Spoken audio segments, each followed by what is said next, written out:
Welcome to Bitter Bits.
Welcome to Bitter Bits.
Daybot.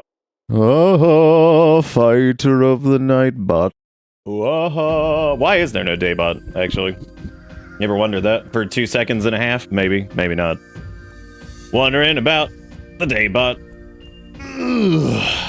Hopefully everybody's doing good, and welcome to this. Welcome to Thing, where I have spent. I've tried to rest a good bit. Well, at different intervals today. I can only seem to sleep for like 2 to 3 hours. So there you go. Well, there's like 50 million bots now. You can just make your own chat bot too if you want. There's Moobot, Nightbot. There's some bots that have like a bunch of superfluous features that don't do like jack shit, in my opinion. Or at least like you could. I don't think they really do much as far as like whatever. Anyway, why does that say? Why does that say what it do? Oh, well, I guess that's good. Yeah, I definitely want Clippy land. Test 1, 2. All right, there we go. That's good. So, yeah. So we're gonna be doing the last bit of Lies of P tonight, which is we didn't finish it last night because there you go. Does the mic actually sound all right? Because I'll just check it later. It's no big deal. Sometimes I'll be like, does this sound all right? And it actually sounds like shit. And I'm like, oh, well, so. But I'll just check it later. I mean, I trust y'all. I just have to check it myself because otherwise I'm gonna be like, well, oh well. Yeah, I spent the waking hours today, every time I could not sleep, trying to get some of this stuff all set up. And this is like this is the new event tracker thing. Now the cool part about this is we've had this for a little bit. We had one running through Stream Elements that would break all the time, had like rounding errors all the time, and I decided to try to basically get one like kind of coded out on our end, so that way it processes everything locally, which would also be really good for whenever we decide to do a subathon or anything like that. And you know, because then I have a lot of control over it, because that was a little bit frustrating with the subathon thing. I had to manually change stuff, and that's a lot easier when you have access to the thing that's managing it. So I was like, yeah, we'll do that. And I decided to get this built out. Now, unfortunately, there wasn't anything that existed exactly. Oh, wow. There was an update to before I continue on that. There was an update to the long drive that just says game abandoned. No, just Janez hates social interaction. Yes, thank you for your attention and patience. I like game not abandoned. But we don't talk to people. That's the most long drive shit I think I've ever seen in my life. Like that is the most them stupid crap where they're just like, promise, not abandoned. Do we hate talking to people? Yes. But you know what? Honestly, if I was somebody who made the long drive, I'd probably think the same thing, which actually isn't true because I don't mind talking to people, and also I kind of want to make a long drive at some point. I want to make like the most polished but janky long drive that ever existed, that truly embraces player creativity.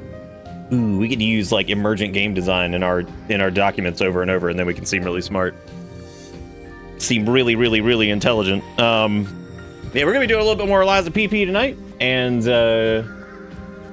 yeah, we're gonna hopefully this little event tracker thing's not gonna immediately break.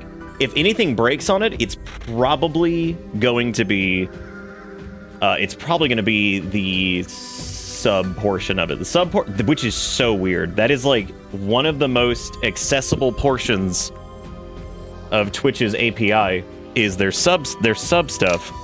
And that's actually really weird because that's been like one of the harder ones to it's y'all's fault 100%. If anything breaks, it's gonna be the sub part probably. And again, that's really funny because that probably has like the most variables. So like you'd think that would probably be the easiest thing to get going, but yet it's kind of been the sub tracking has actually been strange. Mainly the strange part of it has been getting like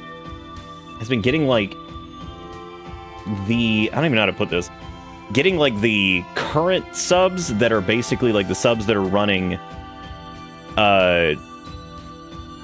like getting your total sub count is actually really easy.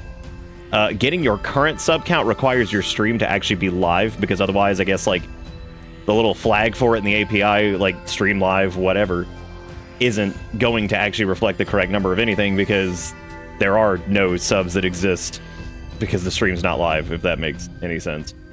So it's a little weird, but that definitely is like that's been like the weirdest thing to try to get functioning. Other than that though, I'll show you guys some of this here in a minute because this is actually, it's just interesting. It's a weird, it's definitely been a weird like project to try to get like working and everything. But how do you edit this group? Oh, there we go. Let me put that there. I'm also working on the hourly rate thing, which is actually coming along pretty well. Funny enough, I'm actually surprised by that. But I've been able to get that done through a couple custom functions that people have made and stuff, which is really neat. A lot of this, you know, this is probably shit that y'all don't really care about, the back end stuff, but like, hey, I'm pretty proud of it. It's taken a lot of work. But yeah, no, so it's pretty neat to do the and it's the same thing that makes the little like rainbow stuff work and all those redemptions and all that. All this runs through the same thing, so. But when you're working with like the sub stuff and all that, whatever, which I do see that in fact the counter is broken immediately, which is really cool. So it's actually its own separate scene now, because it needs to be. There's a lot of like different like control things that are in here. I guess let me set this to make sure this is reading to current file, which for some reason it doesn't seem to have done that. But maybe it'll rewrite on the next one. We'll see what happens. So. Yeah, it's like mega zoomed, but yeah, it's been interesting. But now it kind of all moves as like a group, and it like has some nice little like drop shadow and stuff to it that scales, which is nice. But yeah, we'll test that out. We'll see how that goes tonight. We'll see how easy it breaks. There it goes. I was gonna say the next sub should update it correctly. Oh my god, it works! Now you get to break it, because I'm sure it's gonna 100% break. You see how fast it was? And that's like full control on this end, which is really cool. That's awesome. Damn, I'm pumped about that. I can't believe that actually functioned. Unbelievable. What do I do now? I guess that's it. I mean, that's all. That's it. We're done.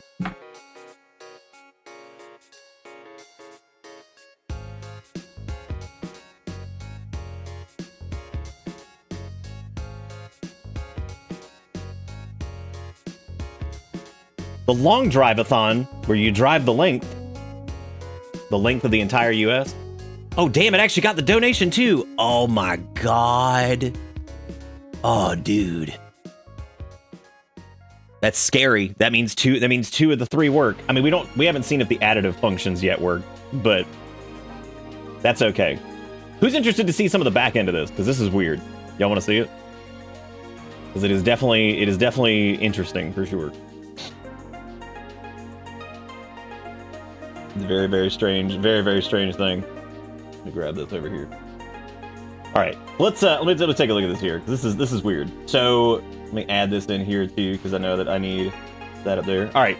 So the way this works is basically this over here has got like a couple different like scenes in it. I actually have the icons and everything separated out as like individual things there, which you know, you guys can't see, but like this is like all can be moved around independently, which is nice. And then I actually just use that as like an overlay that then projects out to other stuff.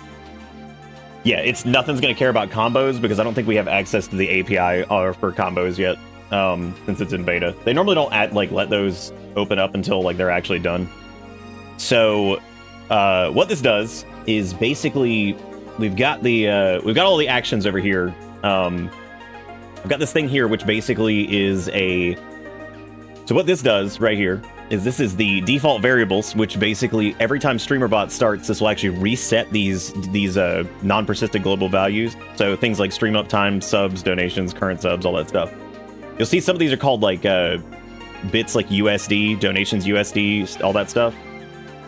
That sounds insane, but I promise there's a thing in there for that. That's all for the hourly rate thing, which is like its own weird thing. So what this does is this resets all of the values and sets them to 0, basically, so that way they're all of those values are built.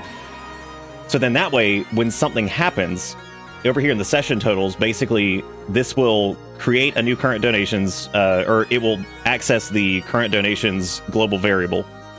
This then takes this then creates a argument that is the new donation value. So this basically does an inline math function that takes current donations, So the total plus the whatever the tip amount is, which hooks into the Stream Elements API to say what the tip amount was. So if it's like 505, it will take 505 plus 2, add these together, pipe this into a new variable, which then queries that and pulls all that together, which of course creates the new current donations value, and then it writes that to a file.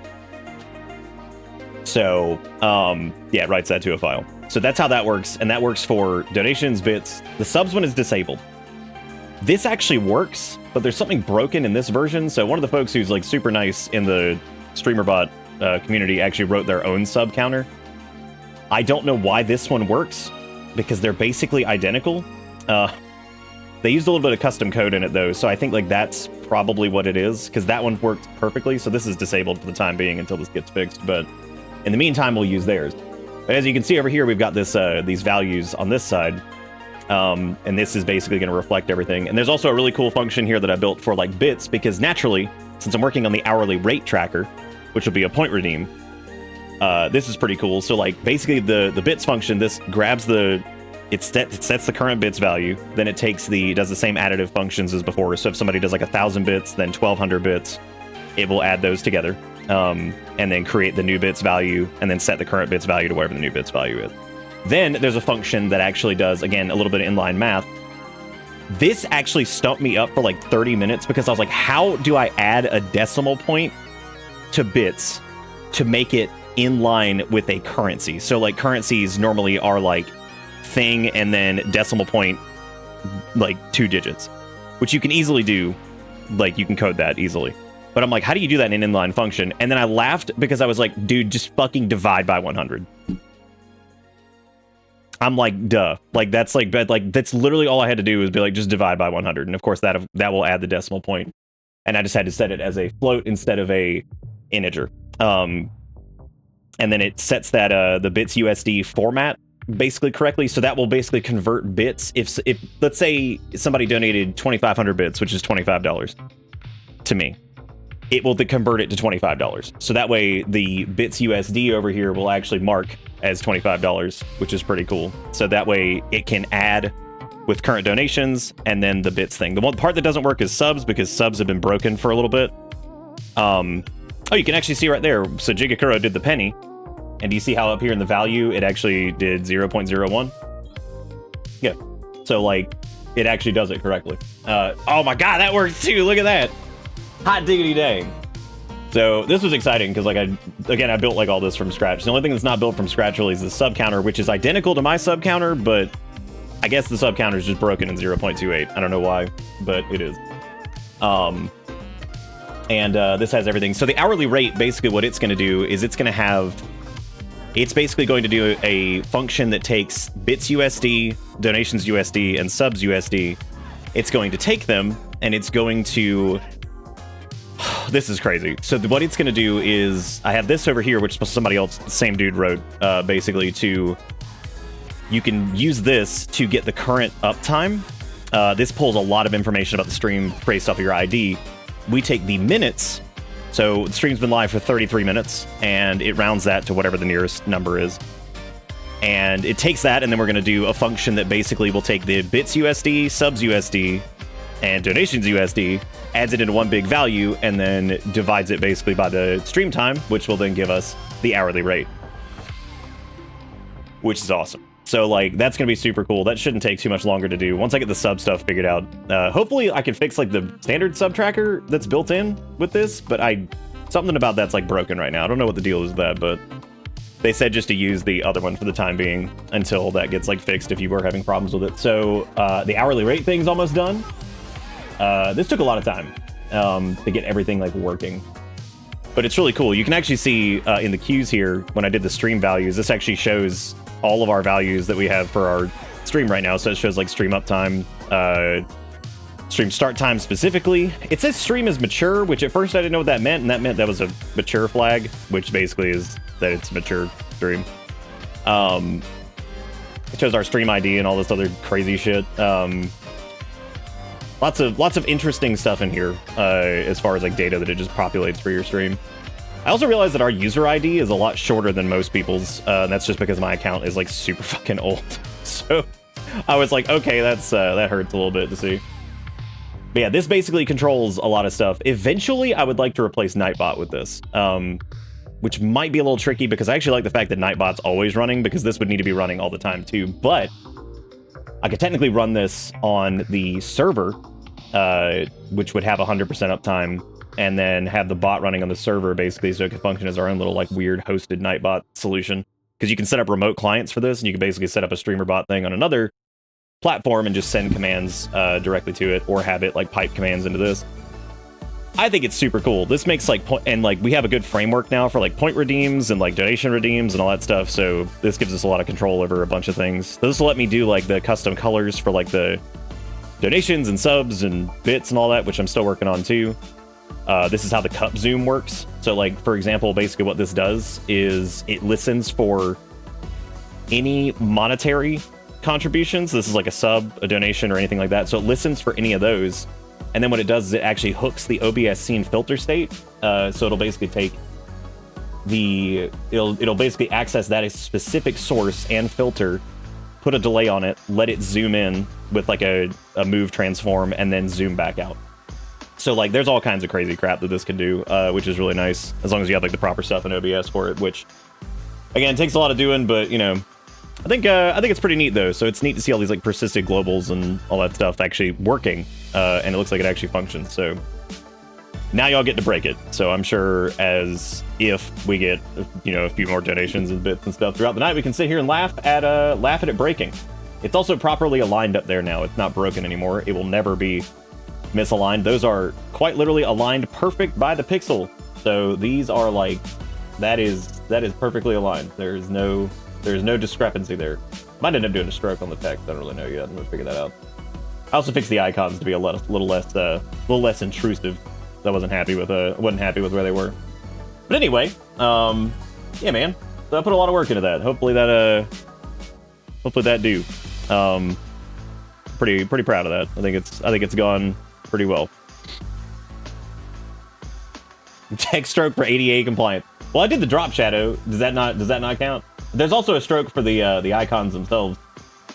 I'm assuming the drop shadow is not enough for the ADA compliant.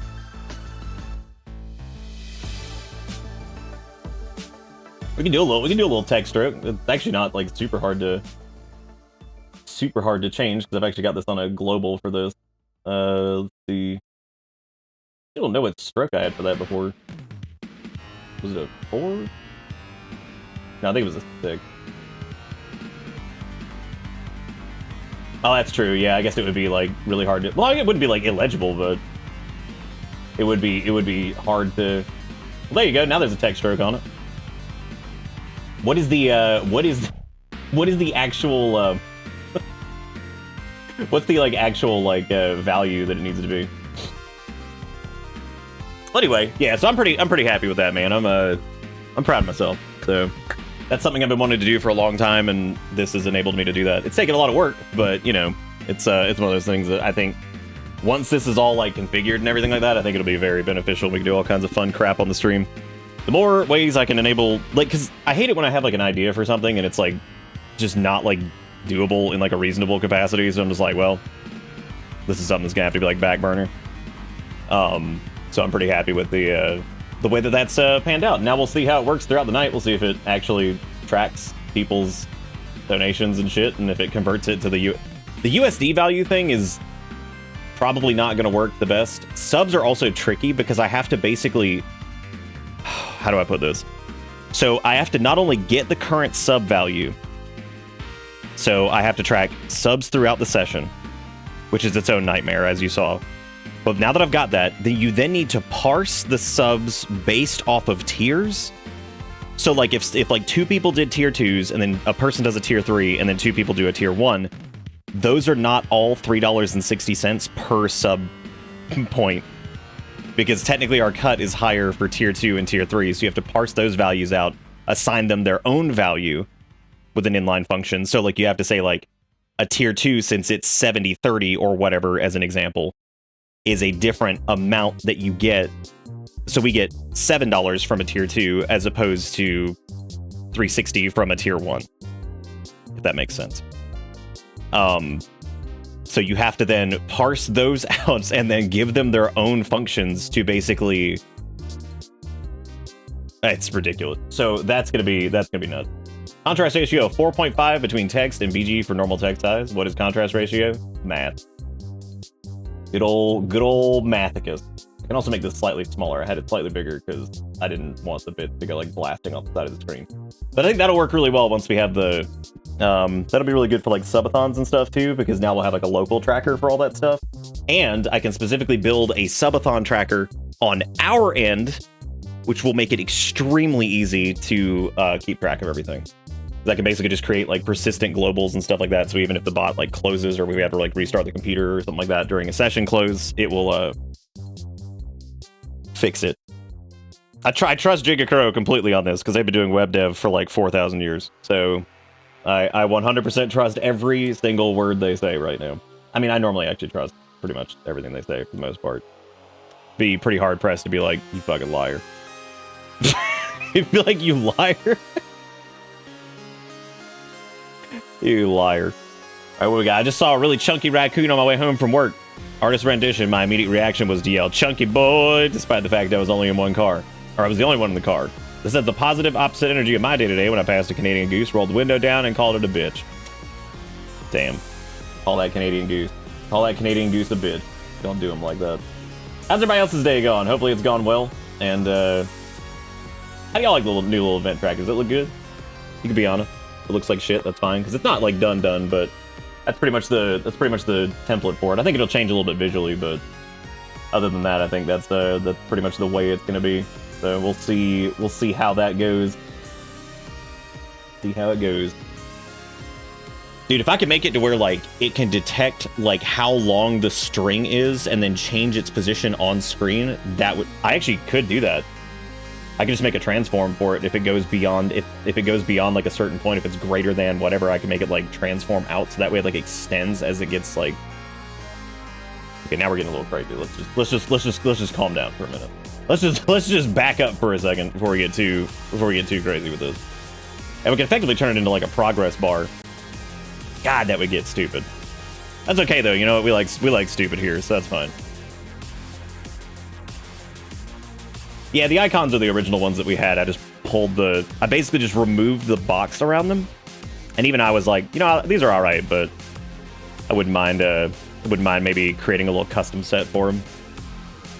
Put that funky ATB on that? Oh yeah, dude, I'm gonna put that ATB on that shit. Red, welcome home, dude. You're back at your place, right? Oh, Lily, what's up? You just missed the most ranty back-end fucking discussion ever because I spent like 80 years building a thing for the stream. We built a custom event box, man. Oh, it's all custom. Look at this shit. It's all brand new. Hot off the press. No stream elements, nothing. Subtle line icon down the middle of the bit icon might be nice. Oh, that might be good, yeah. Or a subtle line down the middle of the bit icon might be nice. Yeah, probably would work. Probably would work.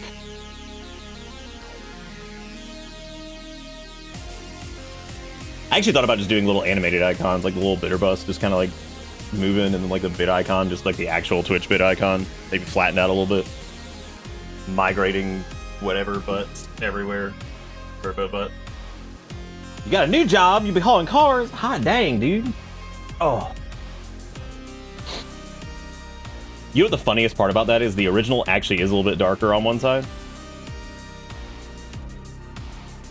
But anyway, yeah, so I spent a lot of time working on that shit, so hopefully, oh! There's another thing, hang on.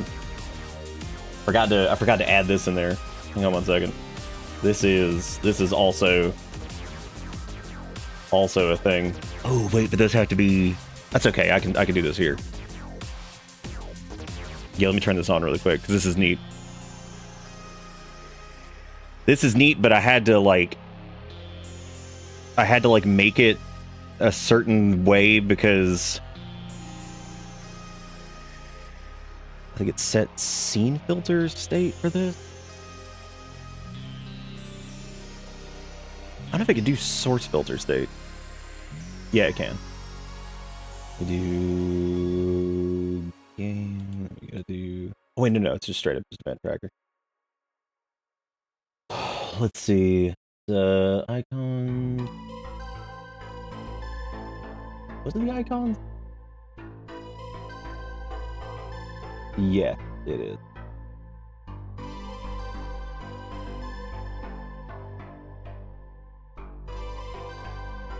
Okay, and then that is delay.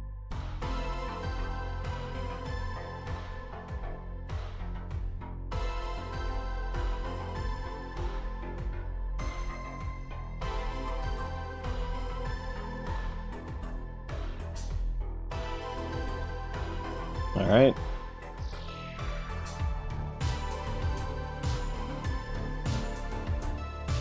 Hang on, I'm turning this on really quick because this is exciting and I totally forgot about this. Totally forgot about it. Well, I didn't really forget about it. I think it was just a matter of like, I didn't know if I'd actually have everything like working correctly for this.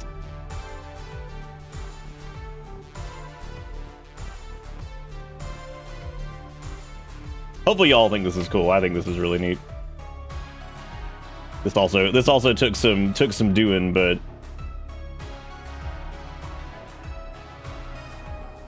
that can be enabled, but it just needs to delete that.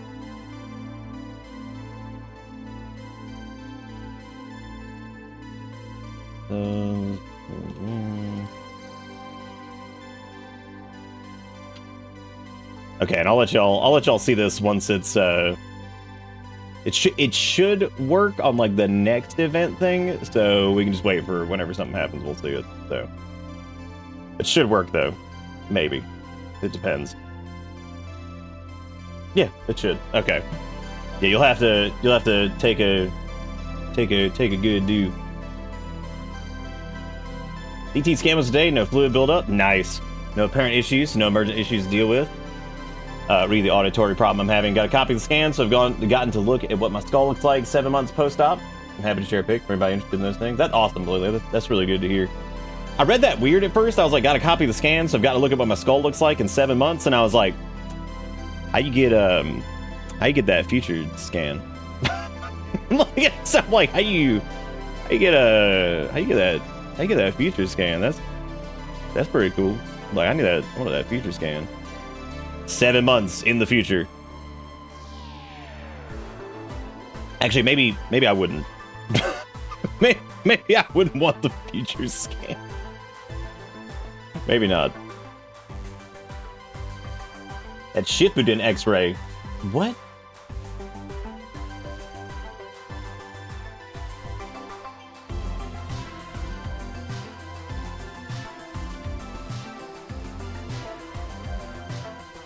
Oh, because right, I get it now. Everything makes sense. Okay, there we go. All right, so that's got all the new features of the thing. So the event list should work. Everything should be all set up. So we'll see what do when thing happen. And I'm gonna stop this. We're gonna do some pee tonight. We're gonna finish this for sure. We're at the last boss, which ended up being pretty pumping for a last boss. It's a lot. So what we're gonna do is we're actually gonna use we're gonna end up respecking. I was gonna do this off stream, but I figured we'd do it together so we can talk about it, because our build's a little busted right now, I think, for general play. I actually went and looked at how some people felt about the boss itself. My god, there is some bitchin', holy shit. Some of it justified, some of it I don't even know what people are talking about. But then also like the weird, like people coming in being like, boss is actually super easy, you suck. I'm like, what? I was like, ah yes, the duality of gamers. So, you know, just the classic. And just the classic gamers being the weirdest shit ever. We're still gonna fight him with Big Bonk, which is like probably one of the worst ways to fight him, just due to the absolute investment that it takes to do such a thing. But yeah, we're gonna take a look at a few things here. I'm not injecting a booster into this because we have like way too many gold coin fruit as it is. But we are going to I think you can just fully reset your P organ, to my knowledge. I don't know. Okay, yes, we're gonna do that. We're gonna completely reset the P organ, which is a lot. That is a metric butt Christ of stuff. So, oh wait, I think we just did that one. Oh, okay, so you can reset these independently. Got it. All right. Apparently, if you just do one or the other, that just so this is, we're resetting this to default because I think redoing this feels smart anyway, just because of the way these unlock. I think once you have everything unlocked, it's probably a good idea to like just do this, because otherwise, I think like due to the cadence of upgrades, it's a little strange. We're also going to completely reset our level too, so we're not going to reset our Legion arm, because I'm actually pretty... Wait. That just gives you back your ergo, right? Yeah, it does. Okay. Dude, I'm so fucking heavy. Holy shit. Oh my god. I'm gonna actually unequip all this stuff, too, so... I forgot how fast, like, what they, like, default roll is. That's crazy. Yeah, we got that PP. If I claim this boss is easy, people will think I must be skillful and therefore cool. Oh yeah, dude. People, like... The discussions were all just, like, the most cancerous crap. I felt genuinely bad for the people that are like, why is this boss so much harder than every other boss? Which I'm like, that's a reasonable question. I mean, yeah, it is the last one, but, like, even the difficulty between, what's-his-butt, and the rest of the bosses, like the base game final boss, the Nameless Puppet or whatever, he's nowhere near the difficulty jump from some of the earlier ones. Which I think is really interesting, because yeah, he's not even close to the difficulty jump. So I do think that's worth talking about, because he is considerably harder than the other ones. So we're also like swimming in ancient discs over here, so I'm just gonna kind of buy these resplendent ergo crystals, and also I'm gonna buy the Legion calibers that are here, because I have no interest in... I don't really have an interest in the Plundering Amulet, and I also think we have, like, another ancient disc that we can pick up anyway. No, we have not beat the final boss. We have not done Arlecchino. Who is awesome, by the way. The more I think about it, I'm like, he may be, like, big Jonkler energy or whatever, but, like, he's a cool final boss. He really is. I think he's very cool. I think he's a very cool character, too. He's very menacing. But the real salesperson on this entire situation is actually the person who does Leia's VA. She is fantastic. Like, she's got that quality. You remember when we were doing Silent Hill 2? And like, I was talking about how some of the VAs in Silent Hill 2, when they very first did it, aren't like... They don't sound like voice actors. They sound like very, like, kind of down to earth and whatever. Her VA is kind of like that, where she almost feels like go outside and fall off a cliff twice. And what, lose all of our ergo? What?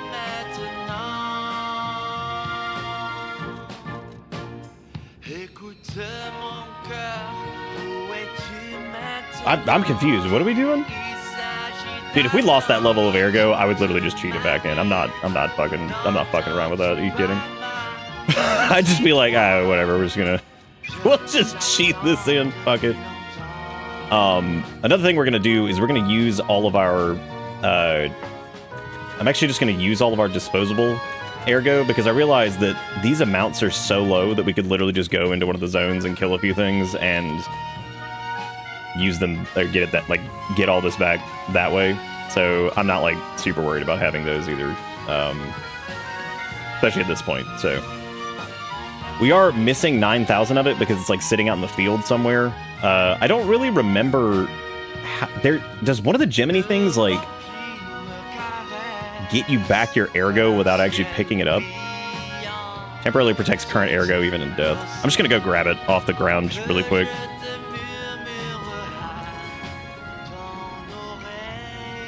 Oh, you're joking about distract. Oh, okay, I see what you're saying. Yeah, I would have been like, I would have just cheated that shit back in. Fuck that.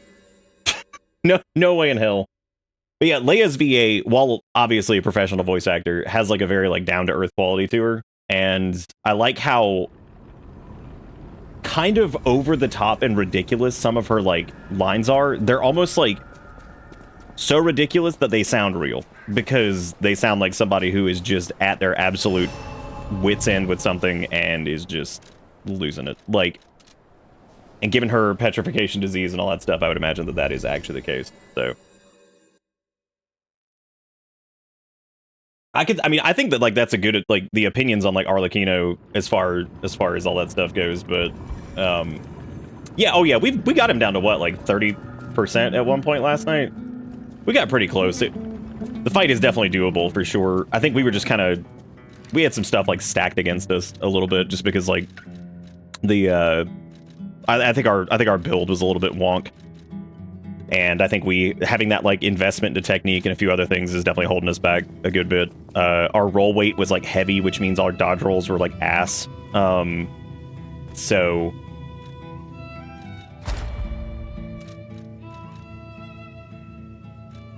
can we? Yeah. So I guess we can't do like the long gray hair. I guess you can't do that even if you fucked up at all in the base game. You can't do that, which is fine. I don't need that anyway. But so. Part of me actually wants to try Cataclysm for this, because I realized that like Icarus is actually really good, but he moves so much that it makes it difficult to do. It makes it difficult to do Icarus on him because he will literally cross the entire arena and just warp into you basically. So like it's very difficult to actually use any of the Icarus stuff. The only thing that we really miss out on with that, unfortunately, is the build up from that one amulet, but we're not going to be using that amulet anyway because it's too heavy, and with the infrequency of attacks, it's not really worth it against him. So that's definitely a thing. Our portable grinder, we're going to end up upgrading that with the P-Organ stuff. So first things first, what we're going to do is we are going to do our level ups, which we can always reset this again too if we need to, so it's not like the end of the world. I need to make sure that I can equip our weapon with this level of technique. Okay, so there's 0 technique requirement on this, it looks like, which is good. Yeah, we're good. All right. So we're good on that. It does weigh us down a good bit, which makes sense, but just making sure that we can actually do that. None of the weapon has requirements. Are you sure about that? There's definitely some technique stuff that has a technique requirement on it. Are you positive? I definitely remember there being a weapon that like we couldn't equip because we didn't have the technique for it or something. Or maybe Maybe not. I wonder what that message was then. I remember like pretty early in the game I saw a message that was like, yo, you don't have like whatever. I don't know what it was. Maybe it was like a weight thing. You might be right. That's totally fine. Me dumb, not know. Yeah, I guess that makes sense. I don't know what message I saw then like very early on that I'm thinking of. Huh.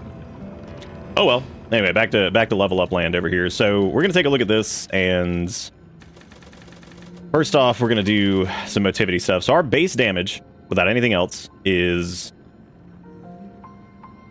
348 plus 27. We're still getting like 5 to 6 points here, 5 points there. But the thing is, even when we're only getting like 3 to 4 points, this is still probably worth it because we probably want to squeeze out as much damage as we can. So 40 is where it dips to 2 per level. 3 per level is still okay, in my opinion. We also were sitting at a pretty pathetic amount of vigor the entire time, which is pretty bad. So, but I'm not going to level up technique for this in particular. We may end up respecking again at some point just for fun or whatever, but... And I think 570, 581, so that's 11, 10, 10, So it starts to dip pretty sizably after a certain point there. Capacity does have that, like, linear scaling, I think, on it. I don't remember how much vigor we ended up having. I think we had, like, 16 or something like that, which was pretty low. Because the more vigor we have, the more we can block through stuff, which is good. I'm thinking maybe, like, 25 vigor, which puts us up to 173. Okay, that's only 2 points there. So, when does it stop? It's about 22 that it stops being... No, it's 20. We'll do like 20 vigor, and then I guess maybe like... Maybe do capacity as the dump stat? I don't really know. Like, we could do like 40 cap, and then maybe do like a little bit more into health just for... So that would give us 35 vitality, 20 vigor. What was our... Do you remember what our vitality was before we respec? Was it 40? Or were we at like 35 or something like that? I think health is less of a problem, and I think it's more of like a... I think having more stamina would probably help, but that's not really going to do a lot there. It might have been like 30, but taking those points out of technique and then getting a couple additional levels here is definitely going to help out a lot. So that's 35 vit, which gives us 300 above base health. That gives us about 70 additional vigor, and then that gets our capacity up to almost 300. Or I'm sorry, 180. Which, with just the weapon equipped, we're still in light roll. Motivity's at 40, which is good. That's a weapon that's not S-scaled, too, which is pretty interesting, so... Okay, so that's 35, 20, 40, and then 40, which probably is good. Okay. And again, we can always respec. It's not a big deal. We're swimming in gold coin fruit, so I'm not really worried about that. Alright, cool. Now what we want to do, now that we've got that all fixed up, whatever. Which, let me see what that looks like on a swing now. This is without any amulets and anything like that. Okay. Yeah, that's pretty good. Alright, so now we're going to go and P organ, and then we're going to enhance our P organ. I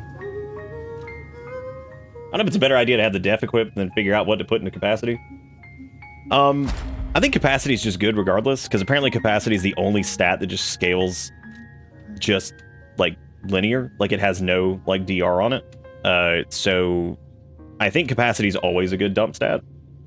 And it always allows you to equip heavier stuff, so pretty good, I think, in general. So what things I want to focus on in this case, link dodge is really good. We're definitely going to do, I think, Fable slots, because Fable slots, I didn't focus on the first time, and this time I want to. So, we're going to start with, I think... So we got charge attack, or charge stagger attack, which is definitely something I want. So let's go ahead and do... How many of those are there? Charge stagger attack 2... I think there's only 2 ranks of that. So let's do charge stagger attack. Then we'll do charge stagger attack 2 on a different one, I guess. I wish you could just do these together. It sucks that you can't. Let's see. What else do we want to do? Charge Legion when defeating enemy and all this stuff is useless for us. It's not useless, it just doesn't really work out very well for what we do. Some of the survival stuff is really good too. But let's start at the lower part here, because we have plenty of these to get through. So let's do guard regain recovery, fatal attack pulse cell charge. That's not really good. Lower damage when discharged, lower damage while dodging. Pulse cell recovery is pretty huge. Actually, pulse cell recovery is massive. That's something that I didn't get a lot of last time. Lowers the damage received during charge attacks and when using Fable Arts. That might be pretty good too, considering we can just kind of push through stuff. Let's do lowers guard gain reduction. What about ability type? Charge Legion when eliminating enemy. Lowers charge... Oh, charge attack stam consumption. That's the other one that was good. Because the recovery is only in... Actually, we'll do pulse cell recovery first. We're not getting those anyway, so... Stagger windows, whatever. We should be able to get in there, no problem. But let's do link dodge now, so let's do the next charge attack stagger. So I'm trying to think this time of like really building into like what we ended up doing, which is our build is very like charge attack heavy and like just causing like massive amounts of stagger damage. So that's kind of what we're leaning into. Enhanced guard, regain, recovery, fatal attack, pulse cell charge, damage and discharge, damage while dodging. Let's see. Let's increase pulse cells. Let me just do the next pulse cell recovery. Do we really only get one pulse cell recovery? No. Enhanced pulse cell recovery 1. Is that really it?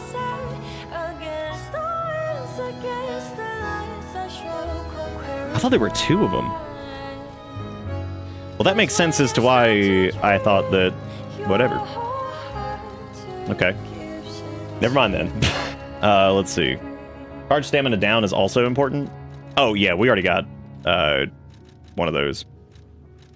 We're gonna get the rest of them here in a second. I guess I'll do lowers charge attack, stamina consumption there. I may also do stam consumption from dash too. Okay, and that's the increased pulse cells. Which I like that too. What's the default? Is it 5? Okay. Alright.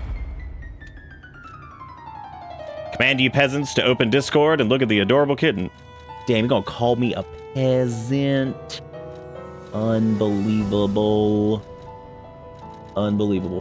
Perfect guard destruction is also not nearly as good as I had hoped it would be. Because boss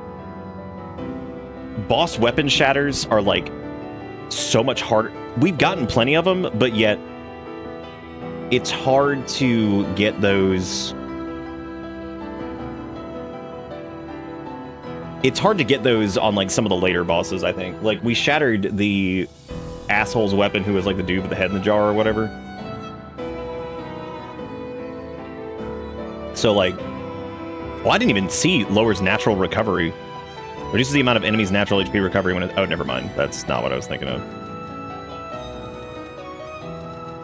I also want the Fable Art attack increase, so we're gonna do, because that's pretty big for us. But I guess let me go ahead and do charge attack. Is there really only enhanced charge stagger attack 1? I thought, oh, we already got the second one. Dumb. Okay, that's my fault. Let's do stagger attack from behind, fatal attack, Fable Arts attack. Okay, let's do Fable Arts attack, and then we'll do the next leg of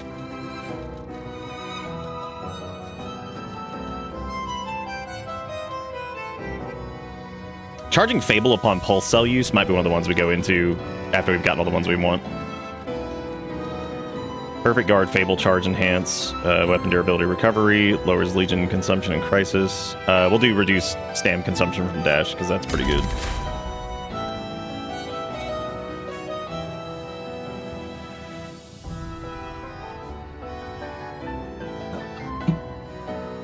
I think you could get it in phase 2. It's just like, it's just crazy. There's just so much going on. Retain guard regain upon pulse cell reuse, or on pulse cell use, which is, that's pretty cool too. I like that. Amulet slot is obviously huge. Weapon attack when durability is at maximum is really stupid because you can't like overcharge your weapon basically. If that makes sense. Weapon attack when discharged, condensed legion arm attack. Perfect guard destruction. Did we already get Fable Art attack 1? Yeah, okay, let's get Fable Art attack 2. And then we'll get probably increased pulse cells or something.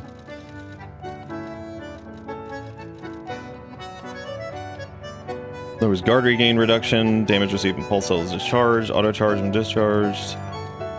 Special resistance, lower damage while dodging 2.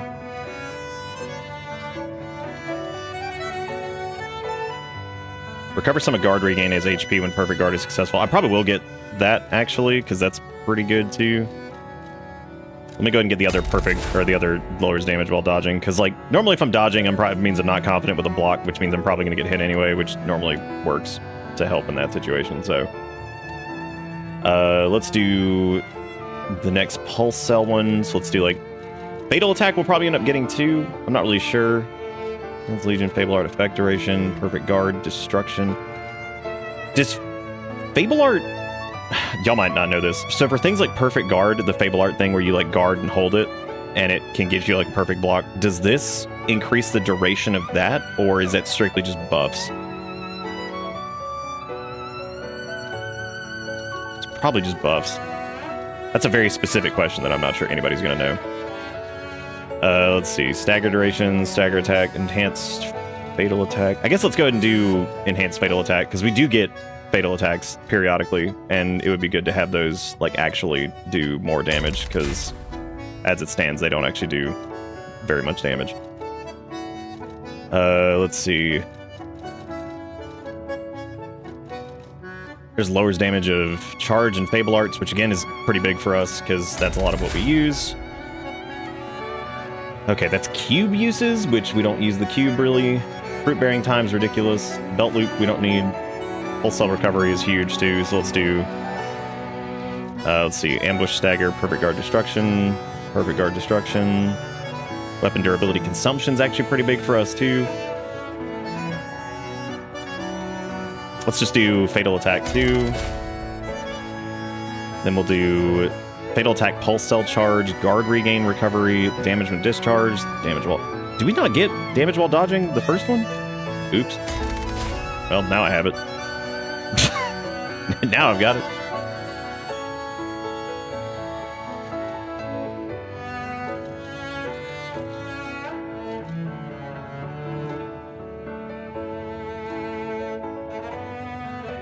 Oh, we had charge Fable when reviving too.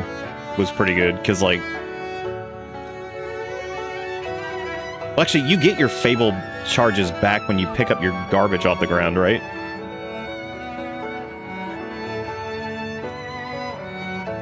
Enhances Fable charging upon successful fatal attack. Special Grindstone weapon durability recovery, which is pretty nice. Actually, I'm gonna get that because we're gonna do some stuff with the Grindstone anyway. So we're gonna need that. Yeah, because see, I didn't like Phase 3 very much because it was cube use, fruit, and the belt slots, and that's just not super worth it for me, so. Breaks enemy stance and perfect guard successful. There's another amulet slot thing. Okay, here's grindstone uses, which we didn't get last time, so this is important.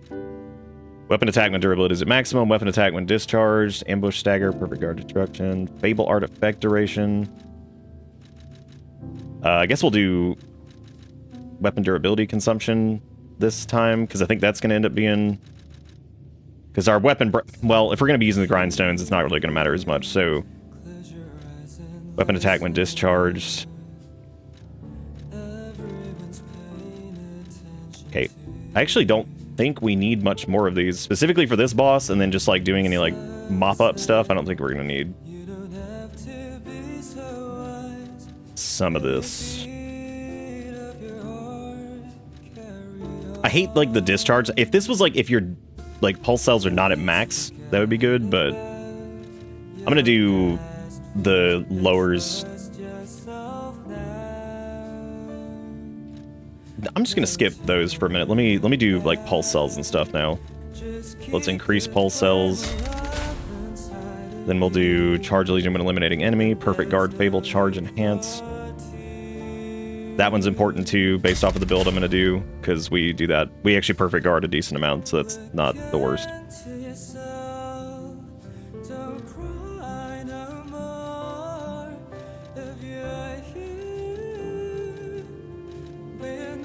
Okay, yeah, and special. I think it's special grindstone effect duration that I wanted. Yeah, because I want these to last longer. Yeah. And then we have an additional Fable slot, which would be good too. Perfect Guard. I mean, all of these are actually good. So How many do we have left? We have 17. So this would be 9 if we did all of those. And then we'd still have 8 to do 2 more of these over here. Add Legion Arm slot to me is not super worth. Actually, these aren't really that great. Like, these are fine. These are probably the best that we could do. Because Perfect Guard Stiffness is solid. Oh, there you go. You can see the new thing up there. So, yeah, see, it does like a little like RGB effect on the whatever just happened. So if it's like dollar amounts, it does like a little RGB effect on it. Question is, will it stop? It's not. That's okay, you know, whatever. Oh, it's because I set it to 100 seconds by mistake. That would be why. that would do it. Let me just fix that. So I'll turn off here in a minute. Yeah, I thought y'all like that. So that's if it detects a sub or if it detects sub, donation, or bits, that'll do like a little like rainbow effect on the thing that got modified. Which I think is neat. So that's cool. Alright, so let's do another amulet slot, because obviously these are really good to have. Let's see, stagger duration, don't really care about that. Pretty much all of these are like good to just let go of. Keep them all lit. Oh, it has to trigger like an event notification, so it can't be like the pennies, unfortunately. That would have broken it big time. I thought about that earlier. I was like, that's going to screw all of that up if we do that, unfortunately. So maybe there's like a modifier I can put in there to change something or whatever. But that's technically doable. Just be too much dollar. Let's see. Stagger attack from behind. That actually might be pretty good, but we don't really hit things from behind that much. So fatal attack, pulse, cell charge, guard regain, recovery. I feel like guard regain recovery is really good too. Because like yeah, that is good because that restores our stuff when we attack. And yeah, that is really good. And then we had special grindstone usage. Yes, I can also link this way. Did that one not work? Great. I'm glad that didn't work. Hey, I did say to break it. So there you go. I was lied to. I was lied to. Let's see. Subs, event, RGB, visible. Oh, is it because I didn't save it? Oh, that was the sub. Oh, that did like super duper break. What the fuck happened?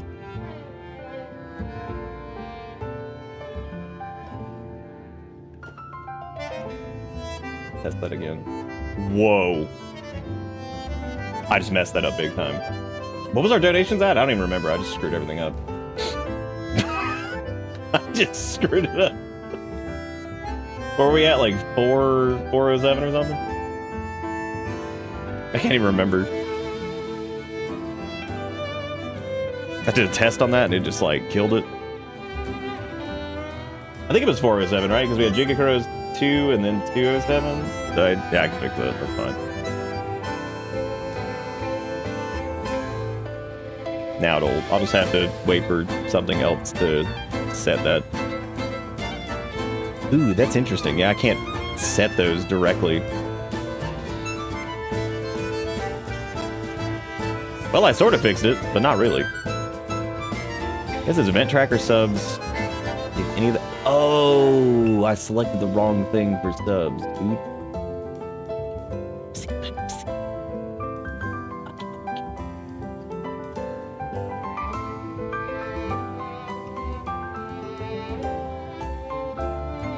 There we go. Question is, does that break?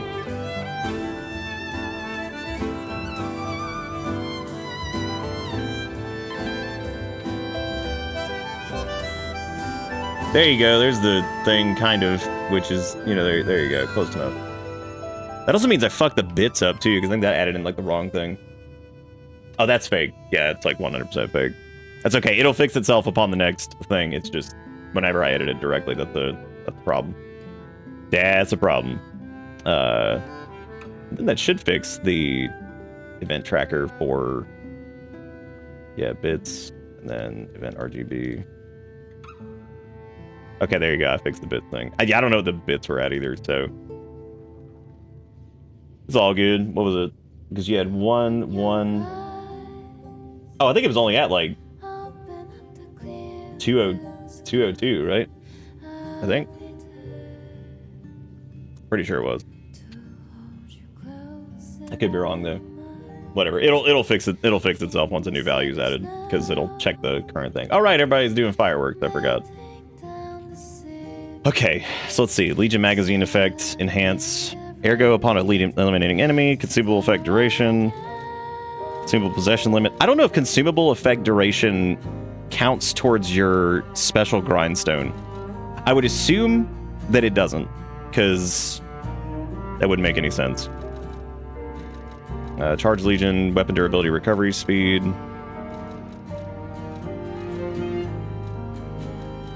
Lowers stamina consumption, weapon durability consumption, weight increases. Lowers the weapon durability reduction as your character weight. Oh yeah, that's 100% gotta go.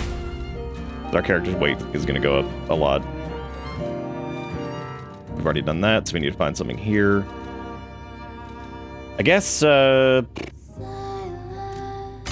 natural recovery thing's probably good. Monetary assistance.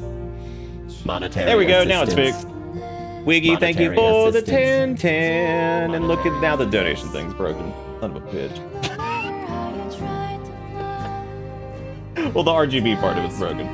That's okay, that was added after the fact, haphazardly. So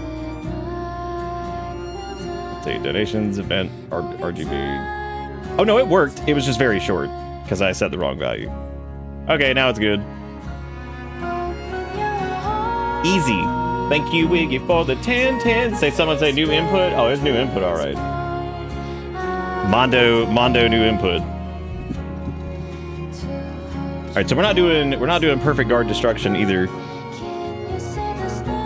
I guess we'll do weapon durability consumption. Well, I'm gonna need one of those for this, but I don't know which one it's gonna be. Enhances discharge, pulse cell. That's whatever. Special resistance might be good. Lower guard regain reduction. I guess let's do the guard regain as HP. And then we'll do...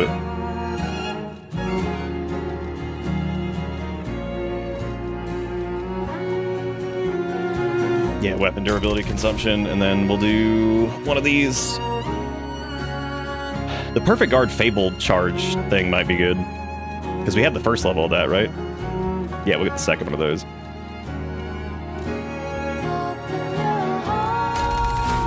Alright, cool. So, Perfect Guard's stiffness is also probably good. Let me at least do one rank of stagger duration.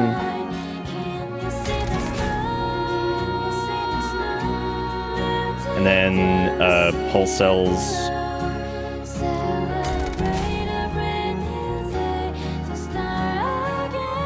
Charge attack, stam consumption.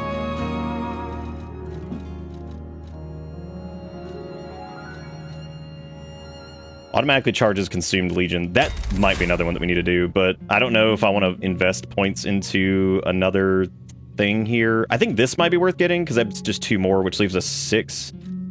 Because we can also do the P-Organ upgrades, which I think would be good. So I can do... let's go ahead and do some of these before we fill out the rest of it. So let's do... charge attack stagger. Fable art attack. Charge attack stam consumption. I would say perfect guard charge enhance is probably pretty good too. Special grindstone effect duration, that we need to do that one, because that way these last longer. Don't need to do weapon recovery.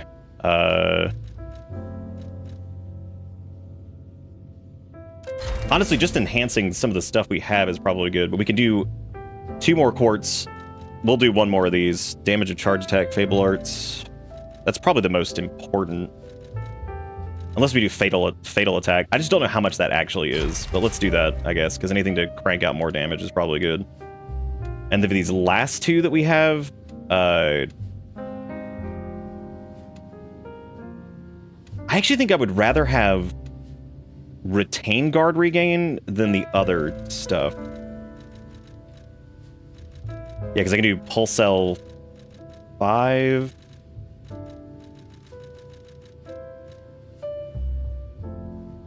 Lowers the guard regain reduction. Yeah, let's do at least one of those. And then we'll do... It doesn't have to be perfect.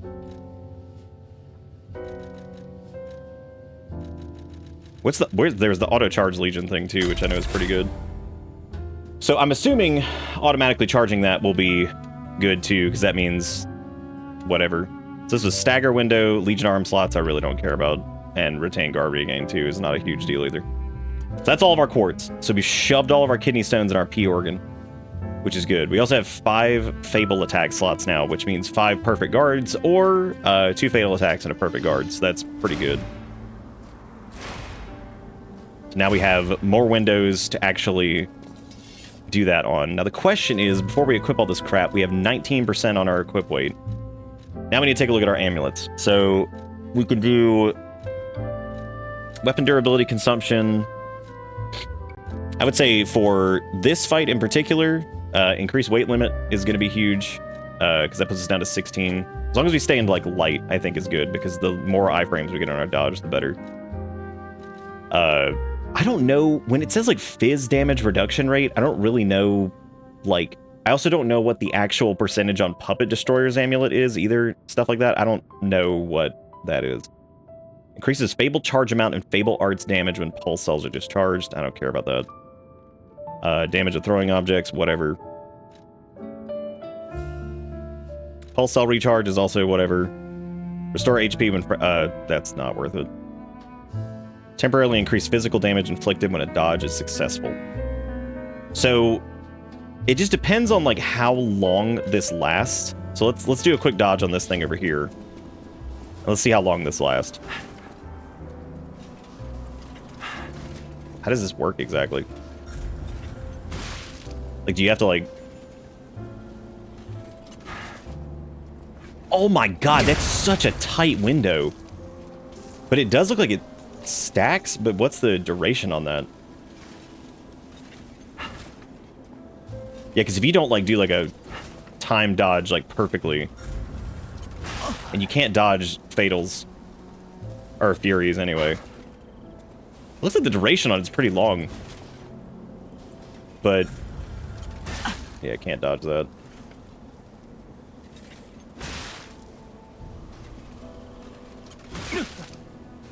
Puppet Amulet gives 10% against puppets with a damage range, but averages 10%. That's pretty good. Okay, so the dodge thing, if we were like big dodge and that was what we were doing all the time, that'd be good. Storytellers is pretty damn good too, because that's Fable charge, which is great. So we'll do that. Shock and break, not a big deal. The weapon attack in proportion to number of Fable slots is one that still confuses me, because it doesn't actually show our attack going up at all when we do this. So let's test this really quick. Let's see. So right here we have 778. This is before any other modifiers. So 778 by default. And we're at full Fable slot. An amulet that can be equipped on a puppet, information, and blah, blah, blah. Scrap Watchman is experimental piece modified to extreme test, blah, blah, blah. Okay. Okay, that doesn't help, like, at all. What was it, 778? Okay, so that's about... That was 38 damage there. I wonder if you... Is it just your Fable slots, period? Or is it like... Because I wonder if they're like discharged. So 818... 830. So it's... Oh, that's probably the puppet thing that's causing, like... Oh, that's not even on right now. Never mind. Okay. Well, let me unequip that. Yeah, so I mean, that's definitely pretty good as far as that goes. We may not actually need the equip weight thing either. There's also stam consumption and damage for normal attacks too, which might be pretty good.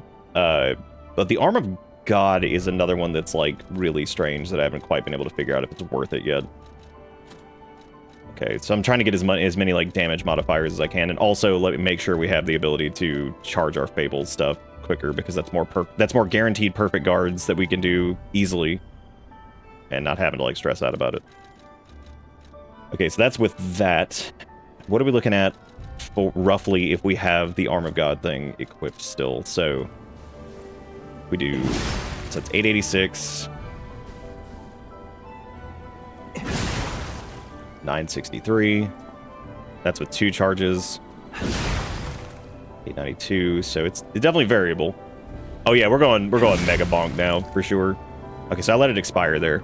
Let me try to get it up to 4 hits. 927. I don't really know if that's ultimately going to be worth it. That might be safer to just go with the puppet amulet. Because, like, at least that would just do, like, a flat amount.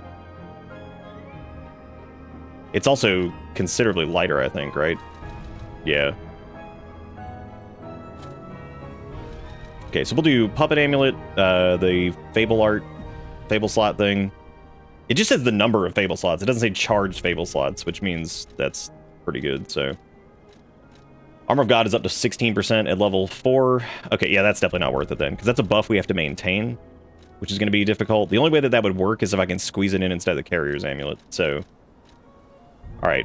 Next up is our frames. So, naturally, this is the biggest Fizz damage reduction rate frame. That doesn't necessarily mean it's the best, though. Because that's 26.4, 19.4.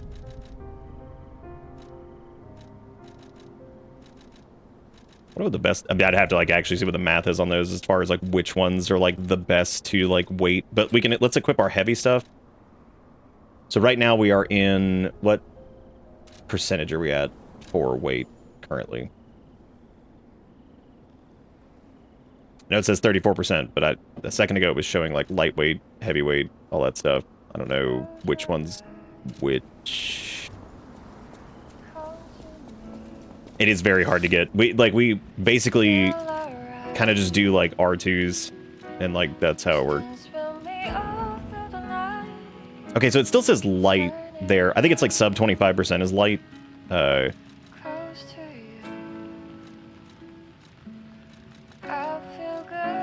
he does a couple different like status effect things, but I would say he doesn't do overheat. He doesn't do decay.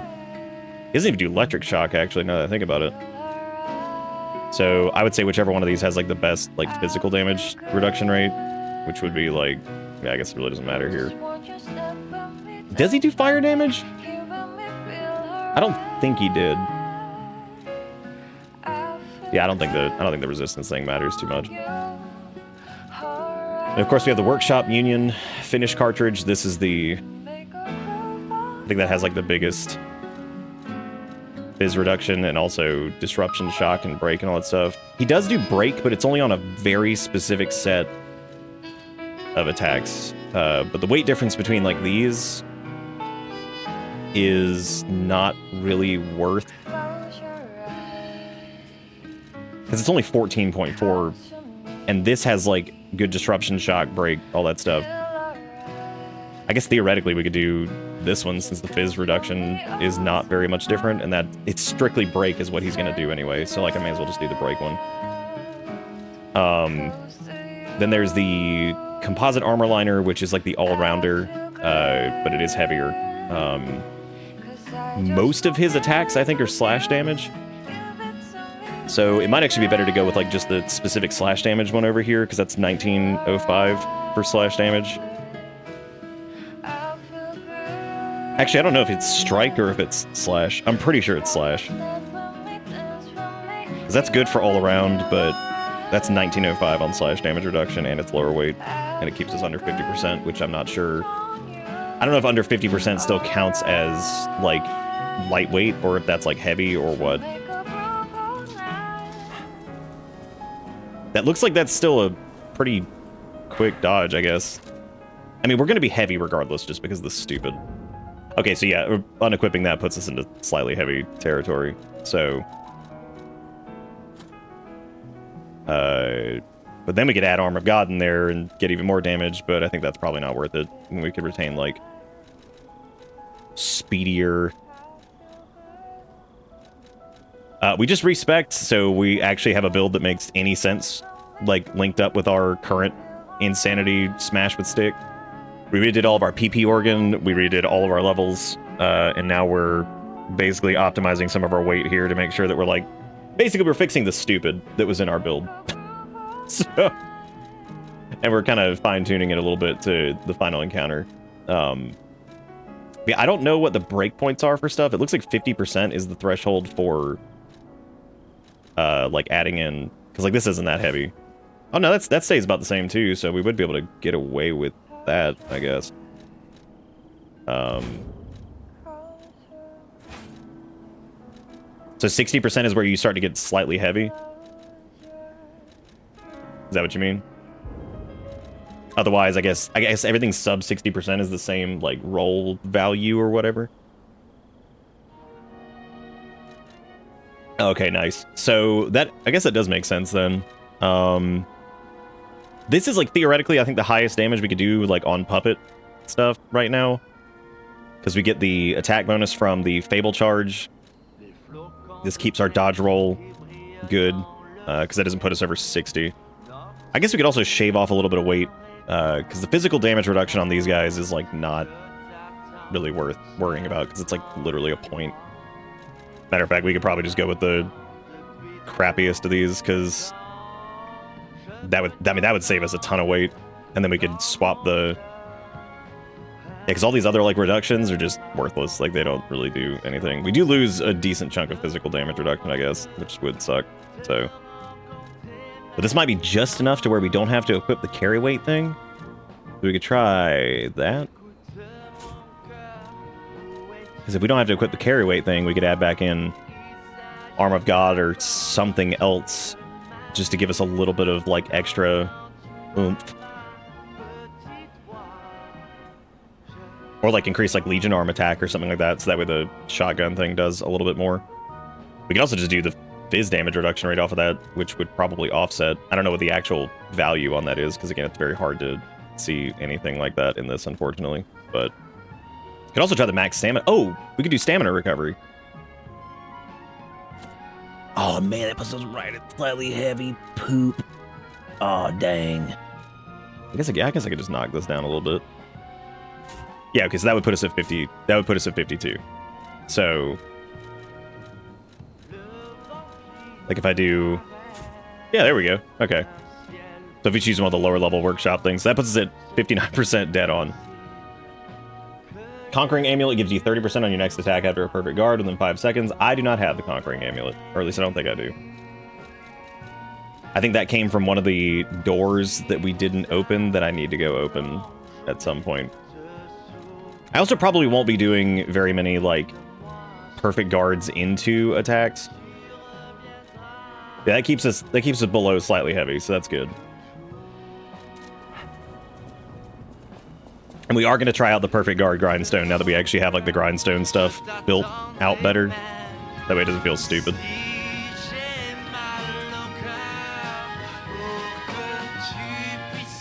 Yeah, it's pretty hard for me to, like, because we've had some good sequences where we've blocked a shitload of stuff perfectly, but yeah, it's really hard to, like, retaliate immediately without that just getting stuff back in your face, basically. I don't know which doors we're missing as far as, like, the old little Trinity door triangle key, whatever the hell they were, because we still have some of them, I think, from what's his dick?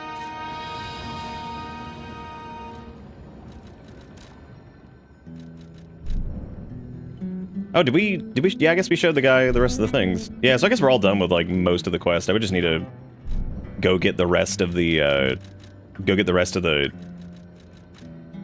key door things. I think that it's a DLC amulet, but I don't remember where you get it. That is weird, because I feel like we picked up, like, damn near everything. I'm pretty sure we also did all the quests. Ooh, we should do something with the stupid cube, too. That might be a good idea, because then we could actually have that. That's a tool we're not using currently. But yeah, shifting all of our stuff over to, like, actually benefit our build is probably a good idea too, because like we were kind of all over the place, and now that we're like really built into fatal attacks and charge attacks and, you know, perfect guards and all that stuff, the things we've been doing, so that is good. Oh, it's a boss amulet. Okay, that makes more sense then. The unload today was mostly fine if the customer needed to get the last 2 mowers from the upper deck of the trailer. Since it has a tri-tire design, it wouldn't roll off my ramps normally. We ended up having another trailer pull next to mine. We put 3 ramps next to each other, drive off the side of my trailer into the other trailer to get off. Like a big L or U shape. It was so dumb. Would have finished 2 hours earlier if they had just gotten forklift. The magic of the forklift. They fucked up. Should have brought out the forklift, dude. It's a solution to everything. Oh, you wouldn't need to trade the King's Flame Ergo to Aladora. Oh, okay, yeah. We stupidly probably got a weapon or something like that that was worthless. Is he supposed to leave? Because he said he was leaving. I believe it is time for us. Have you seen what's behind another tree that bears gold coin? I believe the alchemists, perhaps. I hope. Oh, they definitely are doing I that. did some investigating on my own. Perhaps you don't know. Long ago. Oh yeah, it's just okay. Well, now we know all about this because it's all about Arlecchino. So. You know, I may not be forklift certified, but would you believe that I've actually driven a forklift, like, probably, like, 30 or 40 times in my life? Like, an actual forklift? And when I was under the age of, like, 15? I did show him the anime sword. Yes, I did do that. Oh, neat. You can actually purchase these here? Shit, I didn't even know. Oops. Oops. Yeah, no, I've actually driven a forklift and operated it a lot. Like, not even a joke. I'm pretty good at it. But I'll probably never have to do that again. Sounds like child endangerment? You can thank my father. It's okay, he was always, like, watching me do it. Can you, like, buy more Wishstone shit? Maybe not, I don't know. But yeah, we're gonna try the Perfection Grindstone too for some of his more egregious bullshit, because I think that's a smart move. I feel like he is built as a boss to be like use everything you got kind of situation and make sure your build doesn't suck, because the game makes it really easy to respec, so like it's not that big a deal. Does anybody have a list? Well, hang on a second. Before we do that, I need to check my keys to make sure I even have those other keys. I should, because we did the side quest with what's-his-face. Yeah, so we still have 2 Trinity keys to use. I don't know which ones we've gotten and which ones we haven't. I would need to know, like, what comes from all of them. But I don't know, also don't know if anything from the base game that we could pick up at this point is going to be, like, good enough to care. There's one under the King Puppet's boss room. I'm pretty sure we did that one. Is that the one where you drop down? With the big swingy dingy? Because if it's that one, I definitely did that one. Okay. Pretty sure we did that one. Do you know what you get from it? Iwake, trust me. Someone give me a forklift. Dude, Dad can do a forklift. There's another one that's in the church. Which one's the church? While you answer that, I'm gonna go fix something on the event tracker that I just noticed some broken shit. Whoa, that's weird looking. That's not what we need.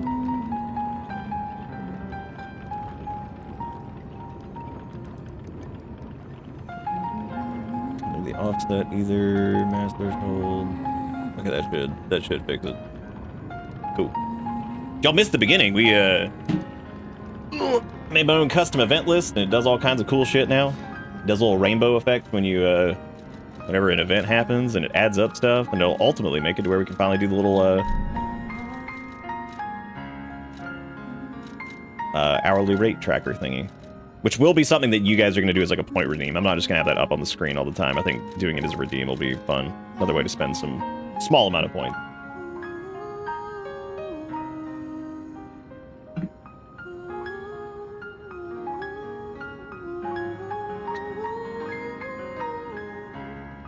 There is also RGB cam, which has existed. Which church are we talking about? Are we talking about this one right here, the Frangelico Cathedral? The church is the only by the Rolling Boulder Rams. I don't even know what that. What do you get from it?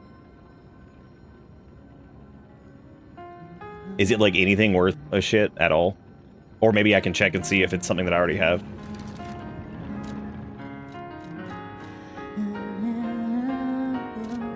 It's probably not. Also, let me see how long this grindstone thing lasts now. Because now that we have the enhanced duration on it, let me see.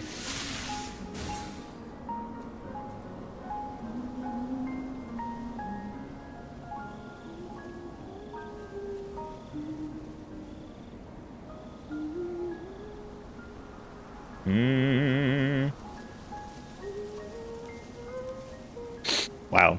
That's like, what, like 25 seconds or something like that? That's a pretty chunky. That was definitely like 20 to 25 seconds. We are short one pulse cell now, so like that does suck, but what are you gonna do? What are you gonna do? What are you gonna do? What are you gonna do? I'm just trying to think of what else we can do. I feel like there was like some other things that we needed to like check, but I know the boss thing cuts you off. Yeah, if I could see like a list of the rewards of all the Trinity key things, that would probably be the best thing I could do. Just the rewards themselves, because I could determine if it's something I actually have or don't. There's a consumable that gives you 1 grindstone back.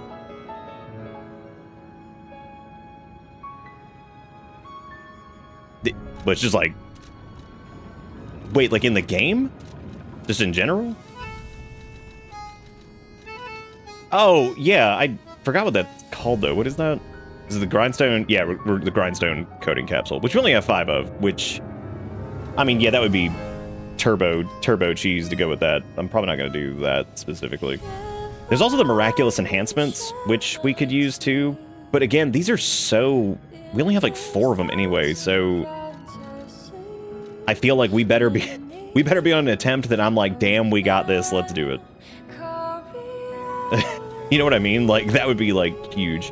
Which, you know what? It might actually be a good idea to maybe slap that on like,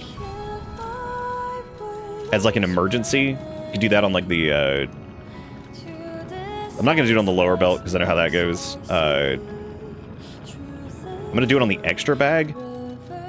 And we'll do the... So restores and charges HP, Stam, Legion, and Fable. And then there's also the max amount of HP, Stam, and Legion. We'll do the grindstone usage one. Maybe that would be like a clutch thing where we're like, okay, we need to do this, or whatever.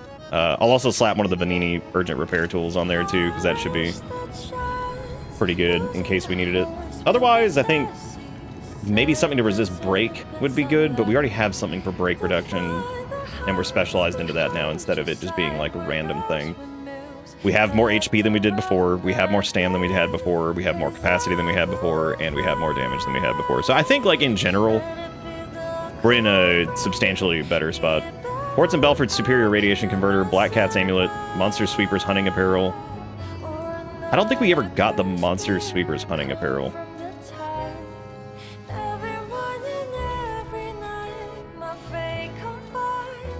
Yeah, we never got that. That's what, we're missing that one. Quartz and Blue Blood Tailcoat.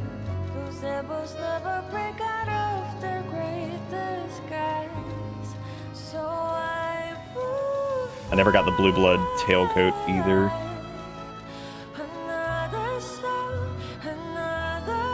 We did do the Master's Workwear and Carrier Amulet, but yeah, we're missing Monster Sweeper, Quartz, and Blue Blood Tailcoat. So whichever ones those are the ones that we're missing. Thank you for looking that up, by the way. I appreciate that. Which the quartz would be handy. I feel like we are missing quartz too. I feel like we're just short on that for whatever reason. But even getting like 1 extra quartz to enhance one of our abilities before we go in is probably good.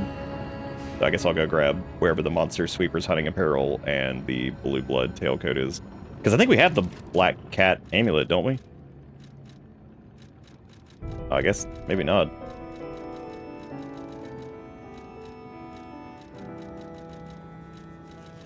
Oh, I guess we don't have that one either. What? How's that possible? Because we did all the quizzes.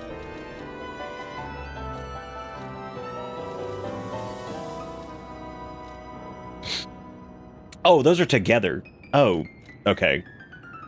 Yeah, cool. Let's go grab these really quick. And especially the one with the quartz in it, because that's going to be important. So I'm assuming it's the cathedral chapel and not the cathedral library. That seems too far in. I'm trying to think of any other quests we haven't done, because I think we've done like pretty much all of them. How's everybody hanging in there tonight? You guys all right? Everybody good?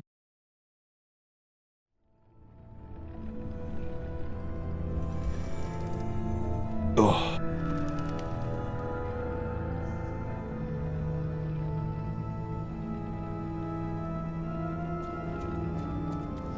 I feel like maybe I remember where this is, but then at the same time, I think maybe I don't, so who knows.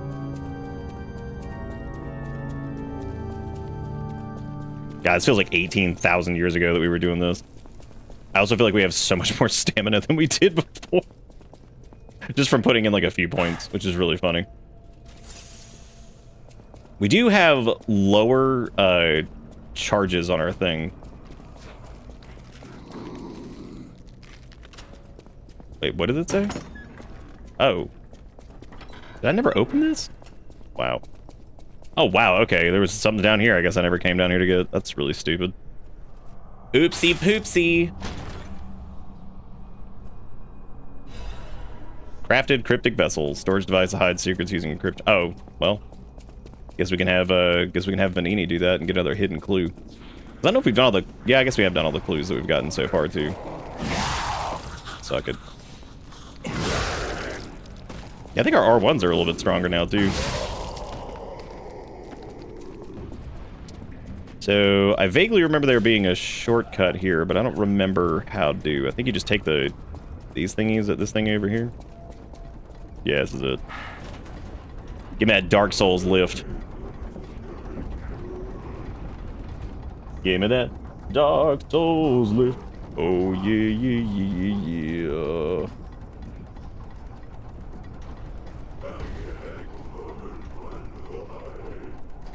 Perfect. Very good, yes. I also want to try, like, the boss re-challenge thing. If you found where the rolling stone is, it's there. Oh. I don't know. I think we did. Maybe not.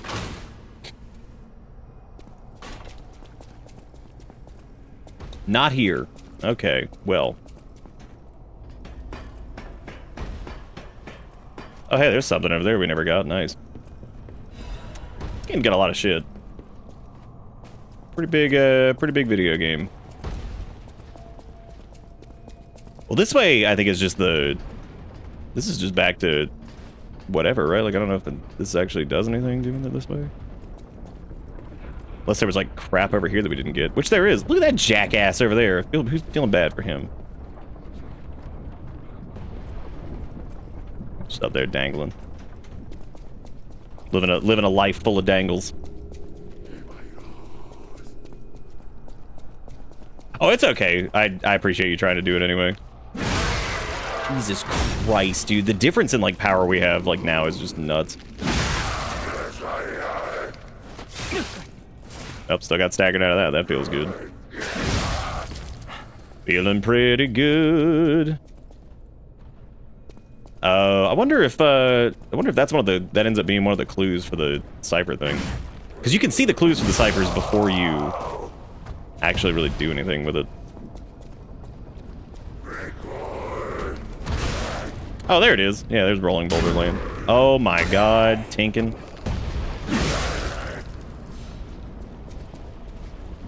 I guess there's a ladder right there. Maybe I never did this. Because this feels like something I would have run past. Because we probably went left to just progress and didn't do this. Wow, okay. Got it.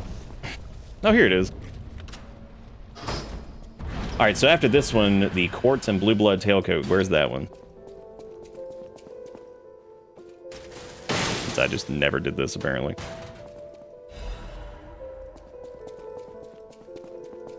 Rest of the day, even a noble cleric will curse God if you play. Oh, good. That's nice. All right, let's see. Guess let's warple out of here. Oh yeah, we can go get this to Vanini.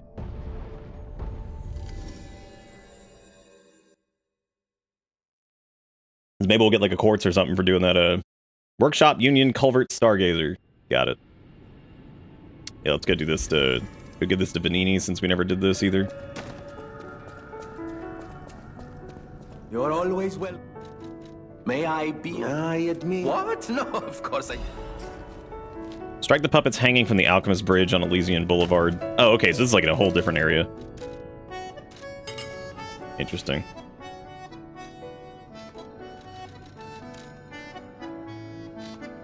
Elysian Boulevard. I mean, I guess... Oh, you might not be able to do that one now. Because we might be locked out of... Well, no, because this is Elysian Boulevard specifically, so... This might be one of those, like, weird ones where it's like, since we're... Oh, where you fight the mad donkey. Okay, got it. Where you fight Donkey of Anger.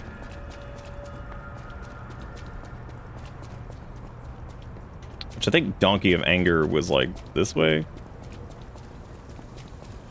No, because I remember he was on the big bridge, wherever the hell that was. I think that might be on the other direction.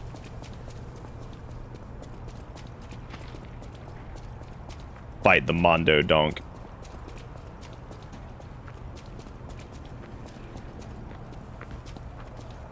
I vaguely remember this run, but...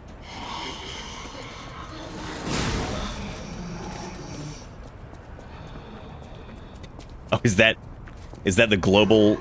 Oh shit, we never opened that shortcut? Dude, that's really funny, actually.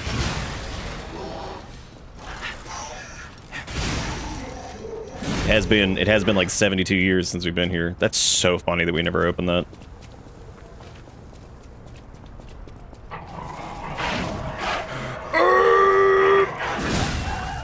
Oh, that poor thing. Our Fable Arts hit harder now, which is exactly what I said I wanted to do when we,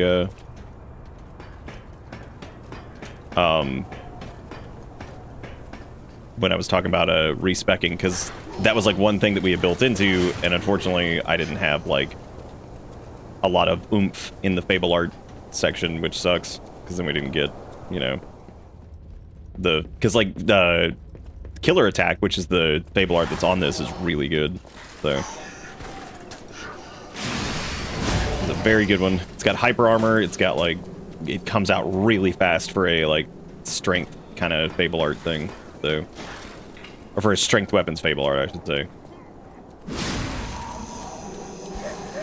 Comes out super quick. I remember you could hear, like, the dog woofing over here, and I still don't know where the hell that dog is. One thing that I was thinking about while we were respecking was I'm surprised that there's nothing that...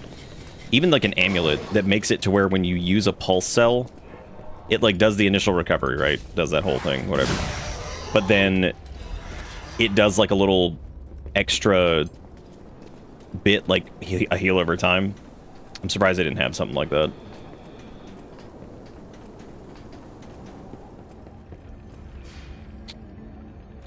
Like, make it, like, a specifically, like, an upgrade thing, you know? Where it's...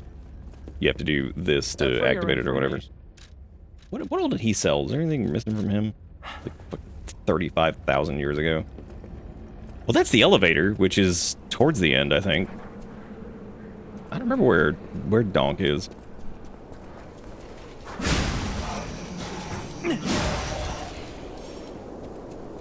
Love the absolutely pathetic amount of ergo that you get from these guys. Is that it? Did we just go down the elevator? What is down there? Isn't that where you go though? I thought there was like a...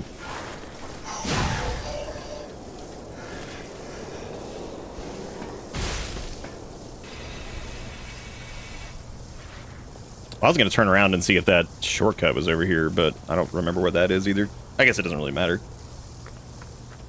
Yeah, I think this is the route to Donk. I can't remember if Donk was past like where the cop not cops, but like the soldier dudes were.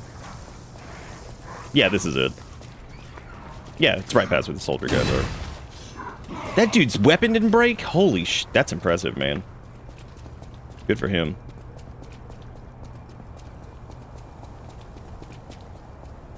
Oh, interesting. I just noticed that that's the same thing that Arlecchino did to, what's-his-face? Romeo.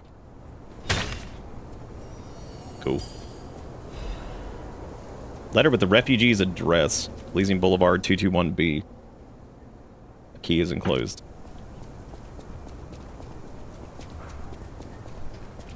They got that Jesus on the cross look going on, dude. That is still one of my favorite lines from Always Sunny. Is when Dennis is talking about getting in shape, and he's telling Dee about it, and he's just like, I'm going for like that like Jesus on the cross look. I'm like, who the fuck wrote that? I'm going for the Jesus on the cross look. Nice and trim. I'm like, yep, that's it. That's what you should be That's what you should be going for. Okay, I have no clue where, like, apartment 221B is. I'll have to look at that thing and see if we can figure out what it is. I mean, I'm assuming it's a locked door somewhere here. Oh, hey, it is that dog.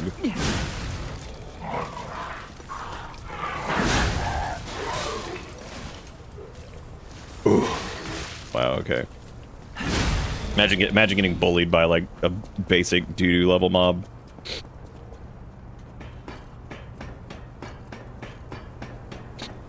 Nah, man, he does have, like, that CrossFit look going on. He does. I mean, I get it. Like, he's looking ripped. Absolutely ripped. It's running here, so we're not getting attacked by 8,000 enemies constantly, even though we probably still will be. Let's see. Looking for collectibles, and then we want to do address Elysian Boulevard 221B. Oh, that's that one ambush where the dude with the sweeper thing is like standing there, which is funny because I know where that is, but I don't. Because I don't actually remember exactly where that is. I feel like you can get there by going to the one Stargazer and then... Oh, it's right over here, I think. It's actually interesting how, like, this area is, like, substantially more difficult to navigate than even, like, some of the later game areas. I'd say this and probably, like, what was the other one? The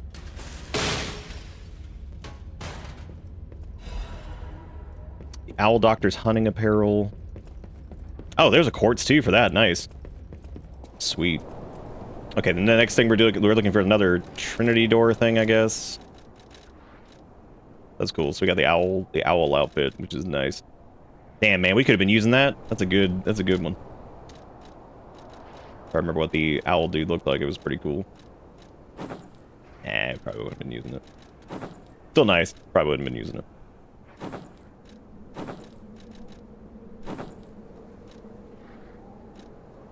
Yeah, I guess the arcade is pretty... I don't know, we actually got through the... Taking way longer to get to fighting than expected. Don't leave it at the point... don't leave it at the point of being tired again. Oh, dude, I'm good tonight.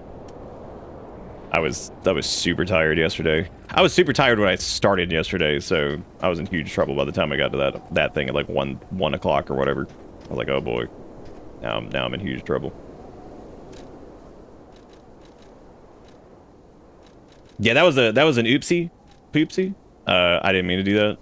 Why did I just do that, man? I'm literally right next to it. Just right next to a Stargazer. And I'm over here like, oh, let me just warp. This is why they can't give you unlimited homeward boners, because then you just end up using it all the time.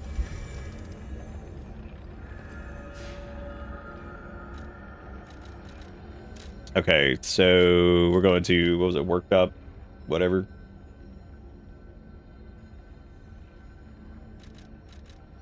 Workshop Union entrance or Workshop Union culvert? Oh, yeah, there is one here. I remember we, like, saw it at one point or something, and I didn't have the key yet, and then I wasn't able to find it again, which is hilarious. Limiting the player boners in my P game? More likely than you think. This area is also kind of difficult to navigate now that I think about it. And this is going to take some running around to find. This also isn't as much prep right now as it is. I'm just getting some stuff that we missed because I was thinking about it. It's on the brain. It still one-shots you if you have like a bunch of health. I sure hope it does. It feels like I think it was over here, but I could be wrong on that. Oh. Well, that's not it, is it? Is it? No, it doesn't have the thing on it. Ah!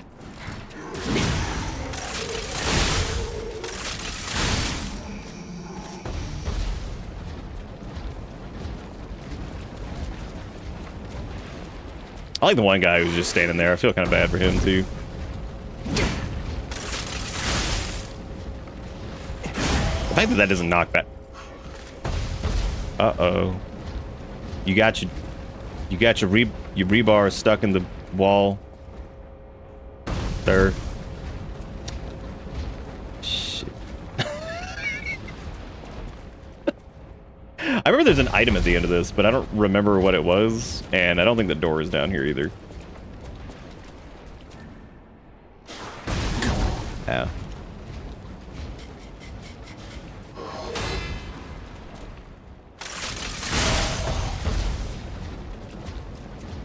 I slammed my P-bar in the wall door. You slammed your P-bar in the wall door. Ooh.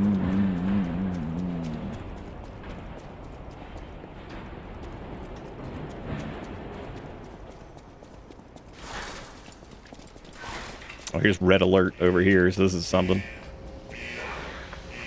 Ew, there's dumping soup goopies everywhere. Well, we never came down here, clearly. So, that's good. Wow. Jesus wept. Oh boy, everybody, a saw blade, man. If I didn't have that before, I would have been in huge trouble. I would have been in so much trouble. We have so many Legion magazines, and I don't think I've ever used any of those either. That's okay, I'm just running around until I find it, which hopefully is, you know, within the next century. We'll find it. One day. One day.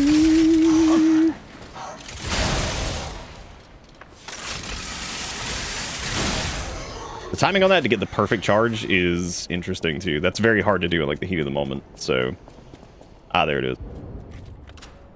If I drop somewhere, I'm just gonna look at it in disappointment and say Jesus wept. This is you dropped something. You're gonna look at it and say Jesus wept. You could. And then when they reply, just say fuck with it. And spit in their face. Alright, we got Blue Blood Tailcoat. Question of the day. Did the factory worker ever think he would be destroyed like a puppet? Or did this factory worker ever... Dude, go eat bud. Oh yeah, here it is. It was a shortcut we never opened up. Wow. Look at that. We figured it out. Alright, well. That's, we're gonna go back to Eventide Hotel Stargazer now, I guess. Eventide, Eventide. Eventide, Weaventide. Oh. There was also apparently, like, some optional encounter that, like, I didn't do, and I saw a couple people fussing about it. It was apparently in, like, the circus area, and I just, like, walked away from it or something, and it was, like, the only thing we missed over there. So that might be worth going to do, too. Alright, well, now we got, now we can pee again, which I think I'll use these quartz to just upgrade something. So stagger duration is just whatever. Weapon durability consumption is pretty good. Damage while dodging, guard gain reduction. I would say damage, charge, fable attack, all that stuff is probably pretty good. Special grindstone seems neat. This would be auto charge Legion, which would be nice. Yeah, so some of these upgrades are not going to be like the end of the world. Auto charge Legion, I don't know what the time is on that, so automatically charges a small amount of consumed Legion, so it just slowly does that, I guess. Grindstone recovery is whatever. I think weapon durability and like Lowers damage while dodging might be good too. I mean, that's basically just like lower dodging whenever I just fuck up, so it's probably a good idea. I would say these two are probably worth it, the damage and charge attack and fabled arts, because we get hit during those sometimes, even if we iframe through it, or hyper armor through it. So I would say that's probably good. Yeah, let's do those, because those are two instances where we are likely to get hit. So I could have also done some pulse cell shit, but whatever. It's not. We didn't have enough to do any of these that I actually cared about. So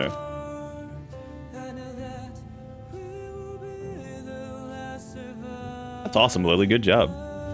That's pretty cool. Pretty cool. Pretty dang cool. Oh, hey, we got another level too. Look at that.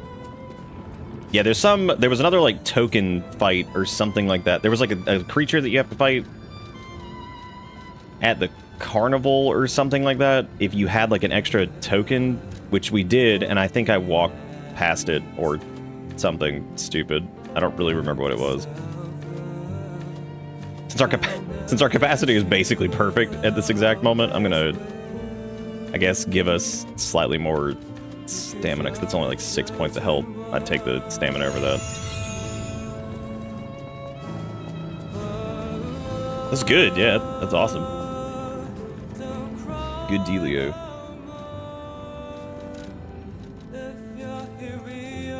Look at how long this one area was with the sea cliffs to like the far. Holy shit! I knew that area felt like it took forever, especially compared to like everything else. Yeah, so this was at the Carnival Garden, I guess. Yeah, we still have one carnival token, so there's apparently something we missed here. Somebody was fussing about me missing like some kind of optional carnival fight or something, so I guess we'll do that. Which I don't know what the reward for that would be, but I guess we'll find out. I'm just trying to do as much as I can too, because like this will probably be like the last time we do the P for a while. Because there's the clown knockdown, but that's not one that you can interact with. I don't think anyway.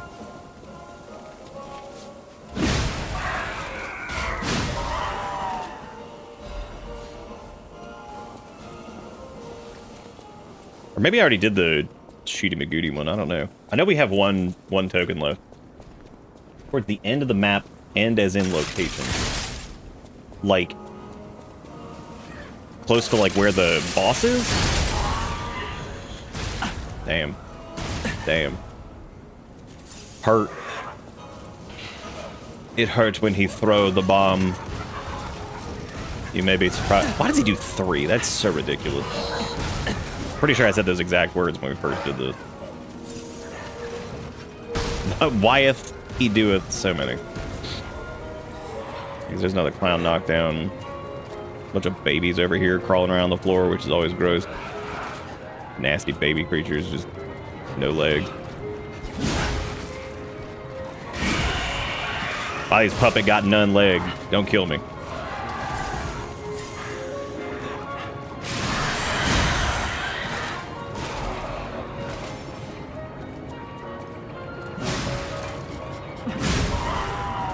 The best horror game enemy. Baby.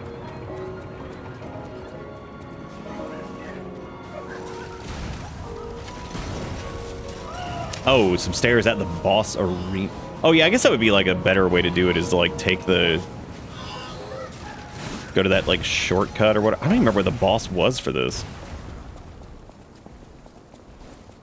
What even was the boss for this? Because there's the clown circus area. This is where the... this is where one of the other ones was, right? I think so. Oh my god.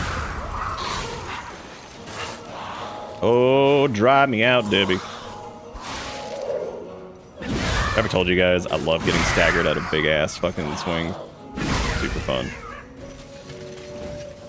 Oh, you don't need to like start at the game and everything. That's fine. We did this. So this is done.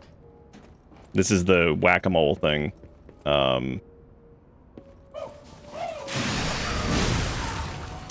I know we did that. We're looking for whatever the last thing is.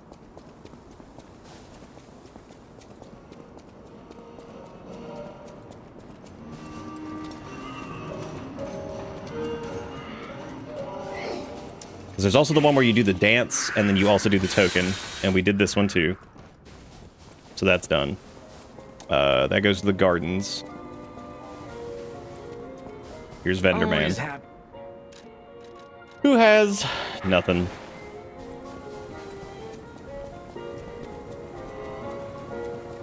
Because don't you get here from like a drop down or something? Yeah, because the Botanic Garden, that's like a whole different area that you roll up to here. Still a shame that the one fight with the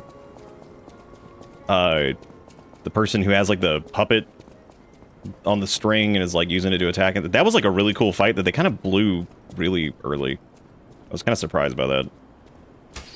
That felt like a fight that should have been more difficult and should have been like, I don't know. That's definitely a weird one.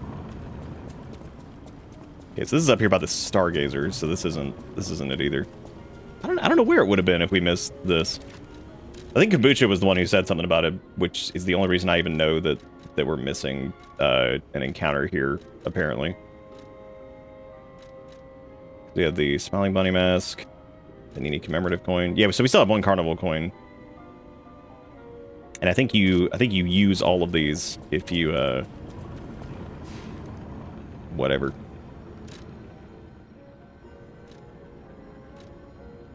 Because it's not, I mean, that's the area, but the Carnival Garden's actually not as big as I remember it being. Probably because some of the enemies are frustrating as shit, so that's probably why I don't remember it. Does anybody use the bow in like a major capacity? Because like that's a cool one too, that we haven't really gotten to use. I'd be curious to see how that like does for bosses. Having a ranged option seems kind of busted in this, but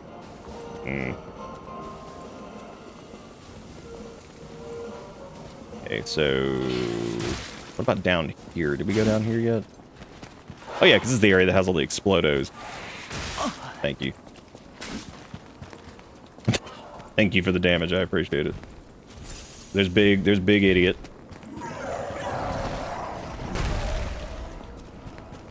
Dude, unironically, if our channel could survive another full run of P, I would cheat that shit in, and we would absolutely just bow from the get-go. That'd be hilarious.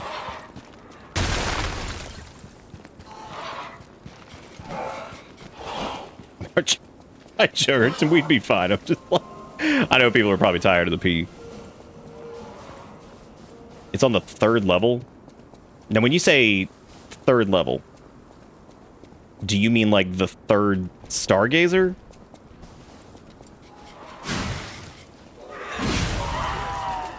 Damn, I don't even have enough Fable art for that.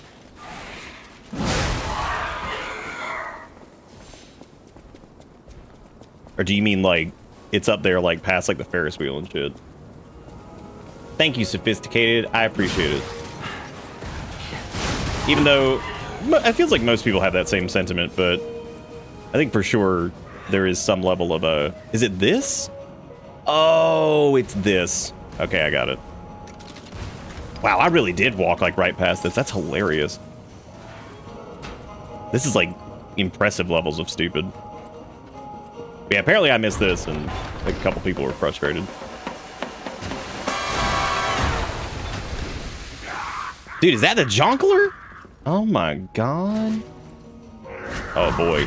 Oh, that's great. Okay, so he throw fire, alright. Okay, yeah, that sucked. As one would expect. Yep. He do in fact fire junk. We overheated? I didn't realize. What is that? What was that delay on that? Well, he's just cooking. Good for him, man. Sometimes you gotta be cooking, you know?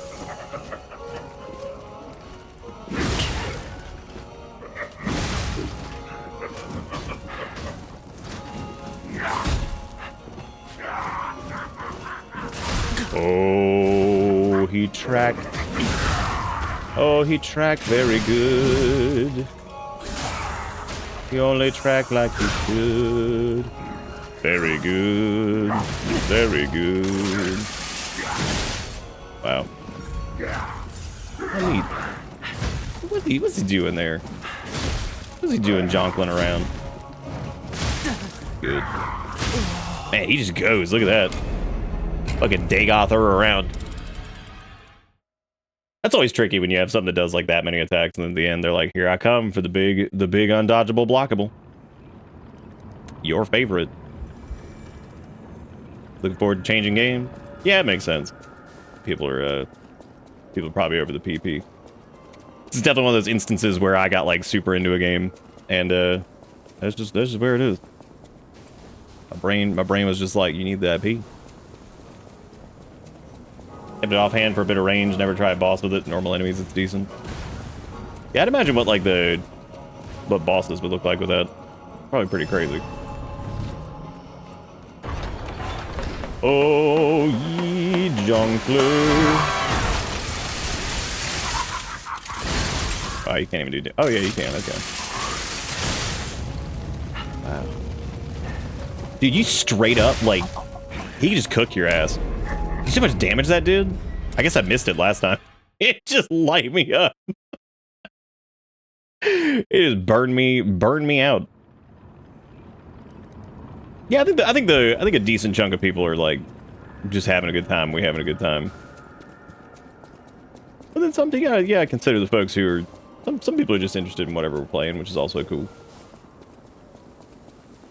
You can try to cater to everybody, at least to some degree, but you can't always make everybody happy. What the hell's that morbid ass puppet thing that was just over there? Like they're like, look, children coming here and be like, "Mommy, why does puppet look like Jesus on cross?" Be like, "Well, Timmy, Jesus was a puppet." Like, oh, why he do that? Why he do that? All right, John, please. All right, that's 1442 on that. That's pretty good. 1,977.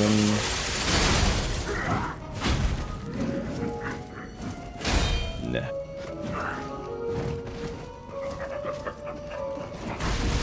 Oh, he hit me with like all of that. That was really good.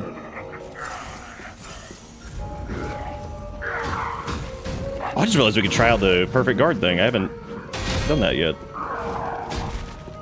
And a 2. Wow, I just missed all of it. Good job. Good job.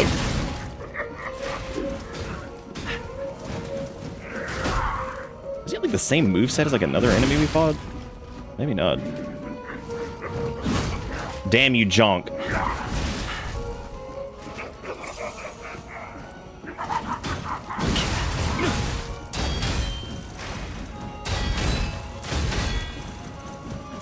God, that's a lot of fucking hits, dude. Many hits. What if we could knock those back at him? Ah, yes, the old unnecessary step back. Okay, he's not doing multiples. Look at that. He steps back like every single thing we do. Fun. My fave. Didn't step that one back.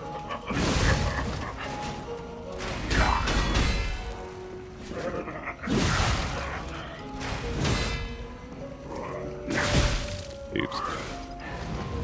Do not breathe the fire upon me. You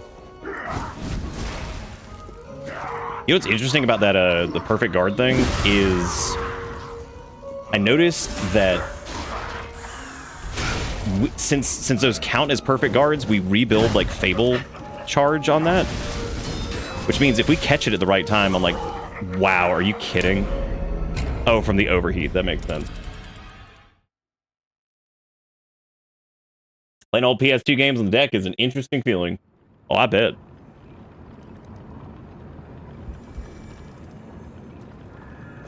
Most of my friend group either haven't played it or fiercely dislike it, really. Fiercely disliking it is wild. I don't understand how, like, if you're like a fan of like Souls games at all, that you would come away from this one being like, I can understand maybe if like people didn't gel with certain parts of it, but like fiercely disliking it is crazy. The only thing I still think is absolutely doofus is the name, and I feel like that probably... That's just how it is. Liza P is a silly name. I mean, it is. Like, I get it, and I get, like, the context of it, but, I mean, it does not change it from being, like, fucking silly.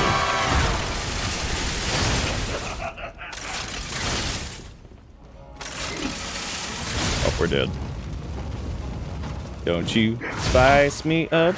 Don't you spice me up.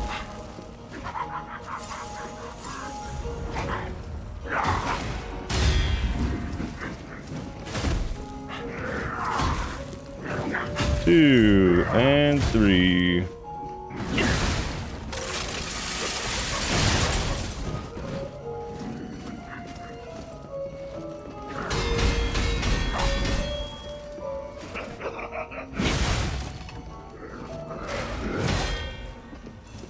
What a dingle dong.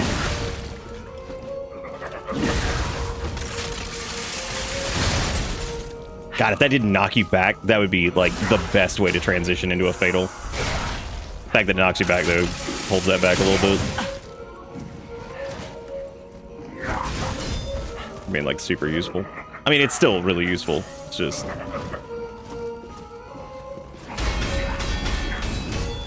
I would be using Icarus on this, too, but since we're getting ready to go do What's-His-Butt, that doesn't really matter.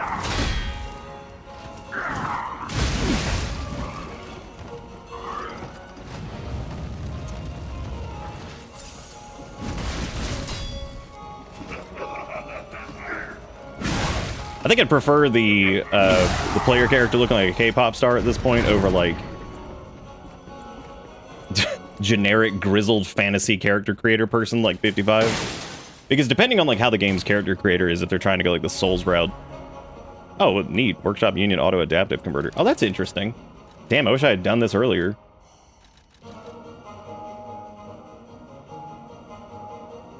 Well, fart. Dang, I could have used that. Poop. It increases weight, though, so, like, I'm not going to use that one right now, but that's pretty funny. that would have been pretty handy to have. That's a solid converter for just, like, general play if you're not, like, adjusting things. Or, man, there are just times where things just end up being more difficult on us, and it's really, really funny. Well, there we go. I think we've done about everything, so I guess it's we're gonna go back, spend whatever ergo we have, maybe get another level up, and then I guess we'll go do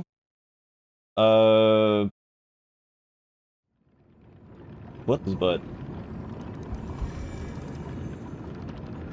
If you play Expedition 33, you can be Robert Pattinson from The Lighthouse. Oh, nice. Can I be William Dafoe from Lighthouse? Oh, thank you for the restart. Look at that event list go. So we got the cup zoom. Now the event list does like a cute little RGB thing whenever something happens.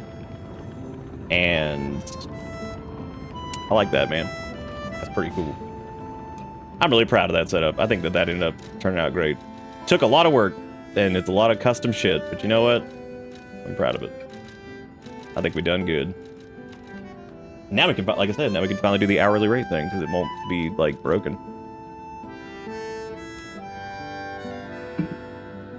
Hey, go punch Arlecchino in the butt. Well, I guess we need to... I suppose we can just, like, level up and stuff here, because there's nothing else to really do. We don't need to do any, like, Legion arm changes or anything like that, either.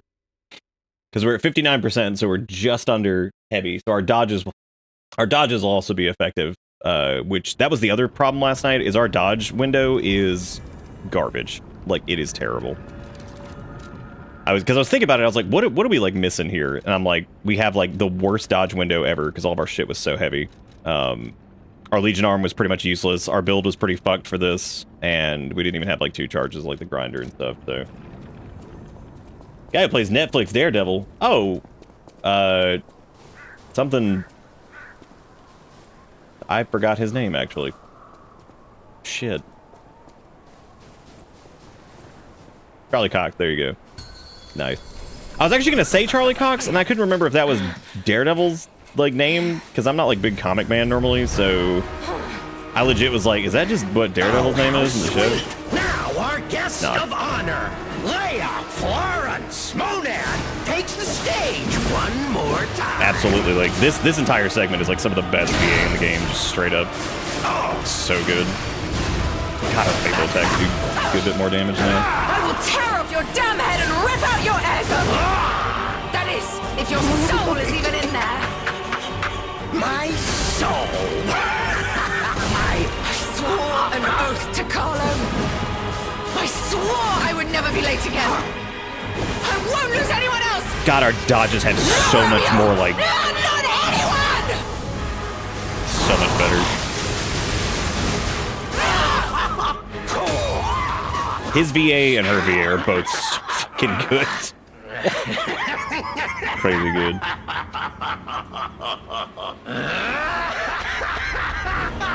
This is exactly what I. Oh yeah, I know that now. Yeah, I've tested it out a good bit, just running around with it. Or at least most of that. I didn't know about the catching an enemy like mid-attack or whatever. Show me your truest fears. As you wish. I will carve dread into your eyes that will haunt you forever!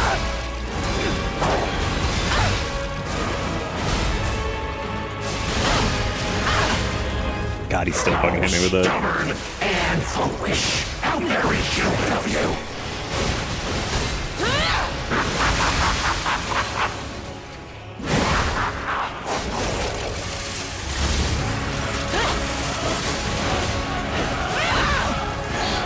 Oh man, our dodges actually work now. I can't believe it.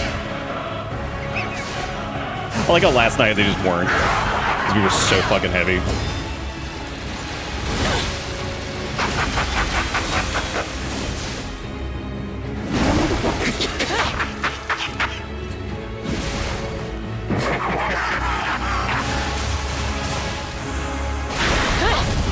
You puppet! I will kill you if it's the last thing I do! Right here! Right now! Dude, the VA in that, it's so fucking good.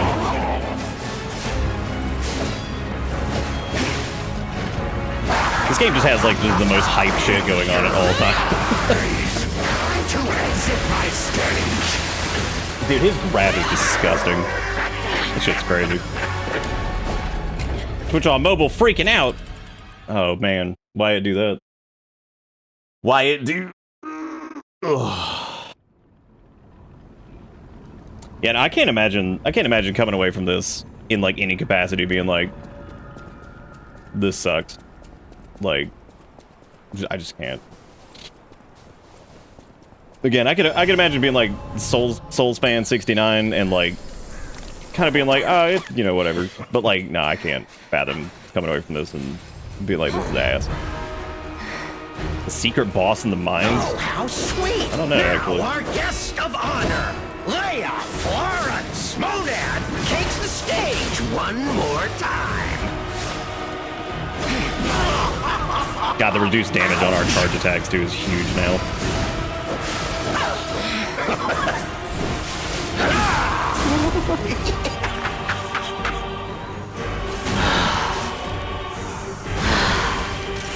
I swore an oath to Carlo.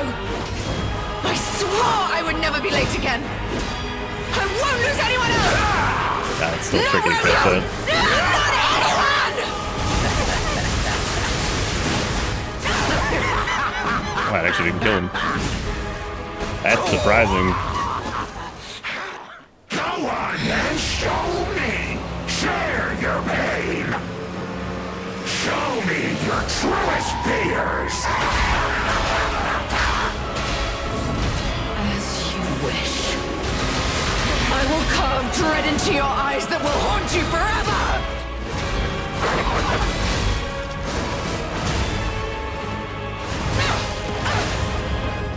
Oh, stubborn and foolish. How very human of you.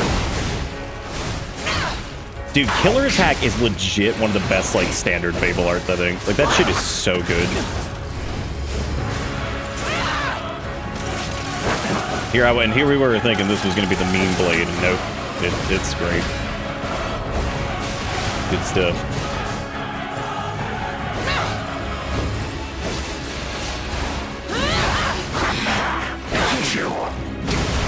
Not even close. You know I confess I'm going pretty bored. Maybe get that. Hoping I could.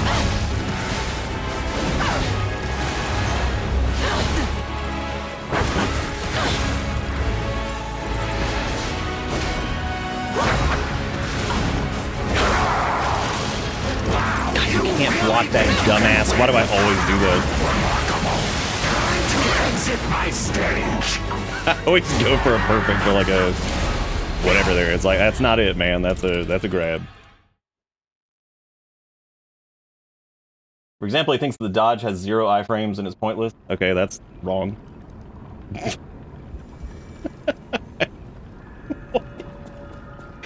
It's like, what do you mean? What was he like? Well, I mean, I guess like technically, if you're at like super high weight, that's only the demo. I don't even know how you would like. How would you get to such a high weight in the demo?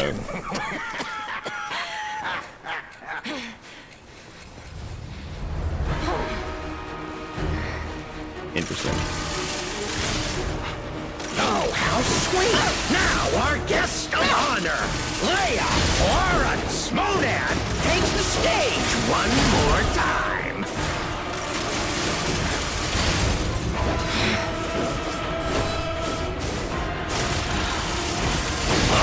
I think Aegis is probably going to be like the, for this in particular, probably like the best like Legion arm for me. The shotgun is also good too, but Humans are just so breakable. But he swore an oath I think being able to like just block him normally would probably be I would huge. never be late again. I won't lose anyone else. Not Romeo. No, not anyone.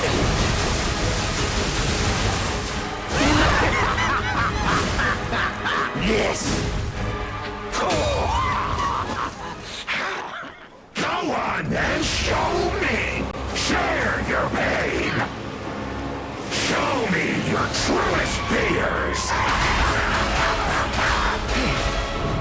As you wish. I will carve dread into your eyes that will haunt you forever.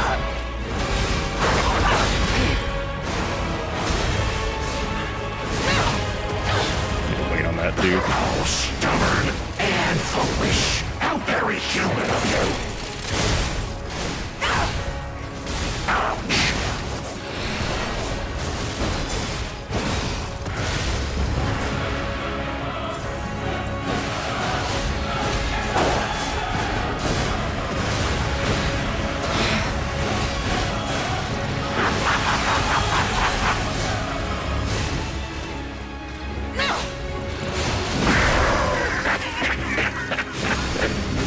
Should be able to get that one off, please. There we go. You puppet! I will kill you if it's the last thing I do! Right here! Right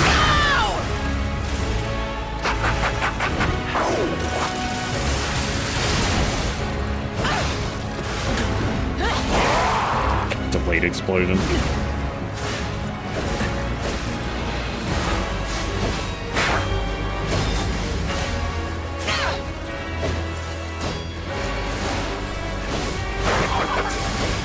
His gap close is crazy, man. Like, he just moves so quick.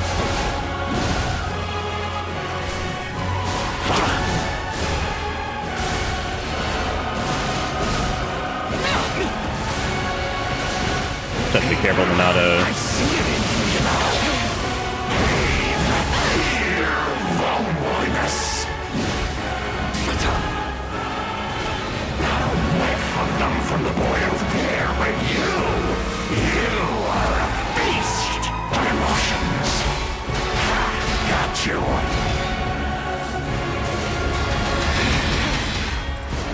Oh, do stay down this time.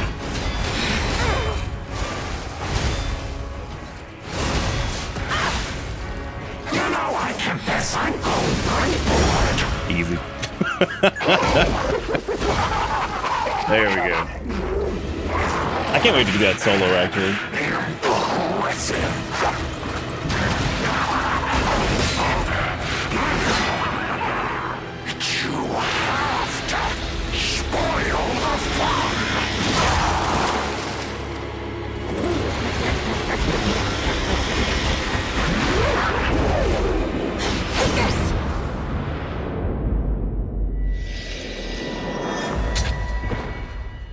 sick.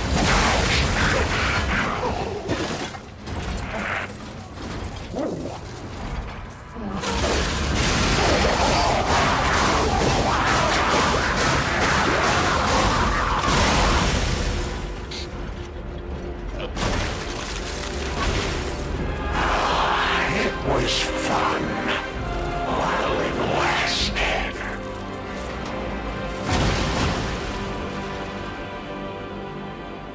Oh, don't worry, man. You're not dead. You're gonna end up in a wall somewhere.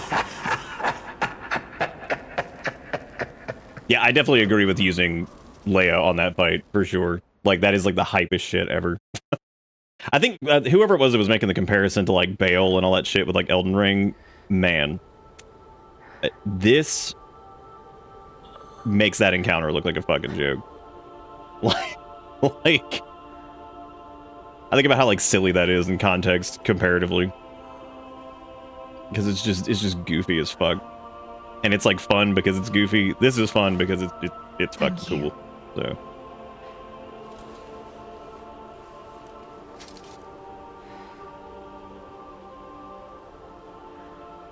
She's probably like, nah, I'm done, man. I've had enough.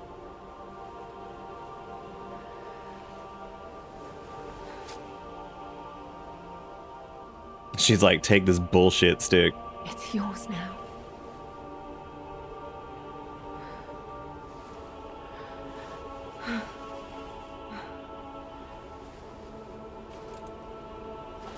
All this time, I wondered why you look so familiar.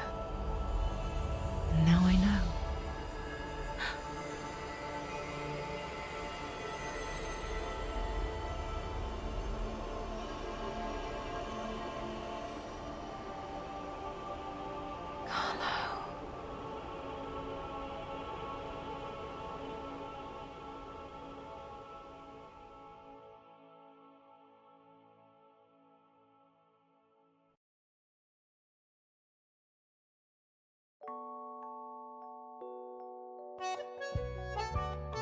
Yeah, that shit's up there with Artorias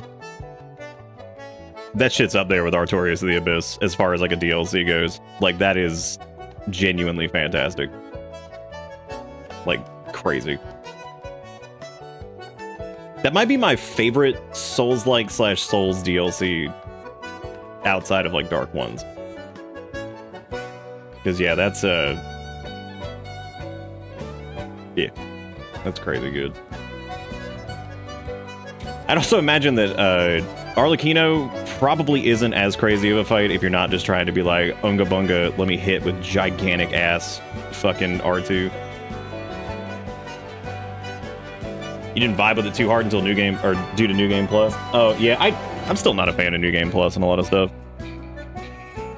I just feel like I always prefer like New Game when I can, unless it's like specifically story-related shit. Oh, it's the cat. Knocking shit off, as is tradition. That's true, it gave us pinwheel and spin handle for sure.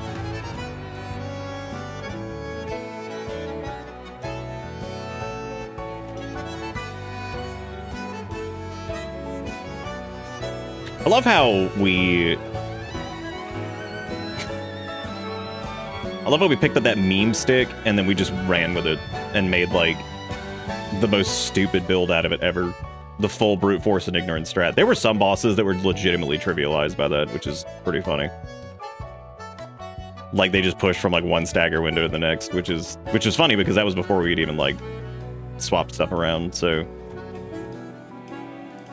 I'm watching the little images over there on the side, which is interesting.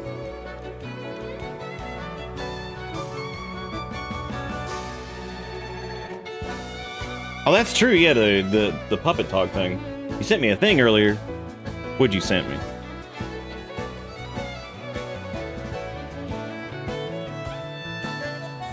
You're shocked I ran with the meme stick. Look, if you give me the biggest bonk you can possibly find. I gotta say, I think the killer attack is slept on. Like, I think that is probably of the Fable arts that I got to play with from like the base game weapons. Killer attack is like, it's super fast. It does really good damage for what it is. It's not crazy expensive. And I'm pretty sure there's like a bonus if you hit them while they're trying to hit you, it like retaliates and does even more damage. Like killer attack's crazy. Like, especially if you can spam it or like catch them on like a wake up or something like that. It's really good. Like, fantastic.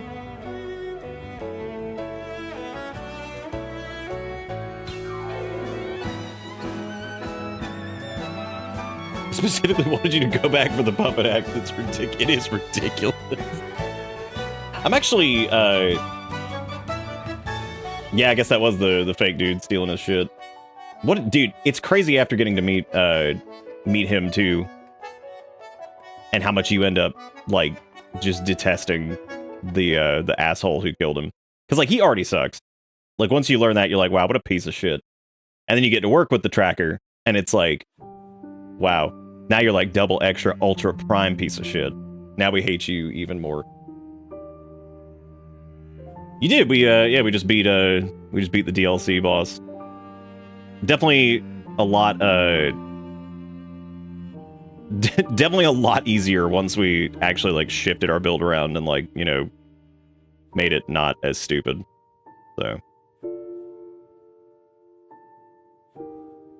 So Alex Wilton Reagan is the person who did or Regan, I'm not sure how you pronounce that. Did Leia. She did fantastic. Arlecchino's VA is also incredible. They're both like stellar, and I hope they get all the work.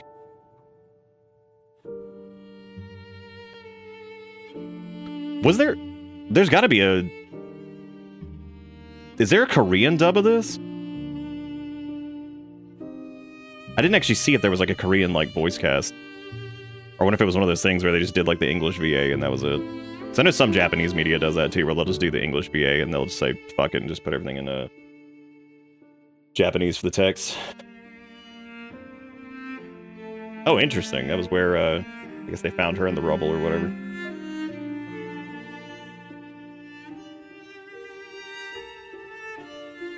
Different language, Rod. Yeah, I would be curious to hear what the puppets say.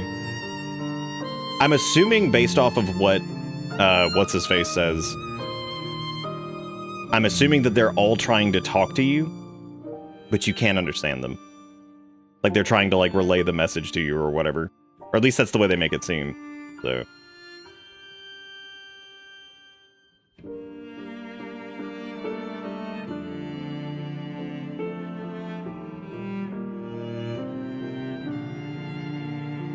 Oh, that's the lady with the puppet. Wow, that's fucking sad.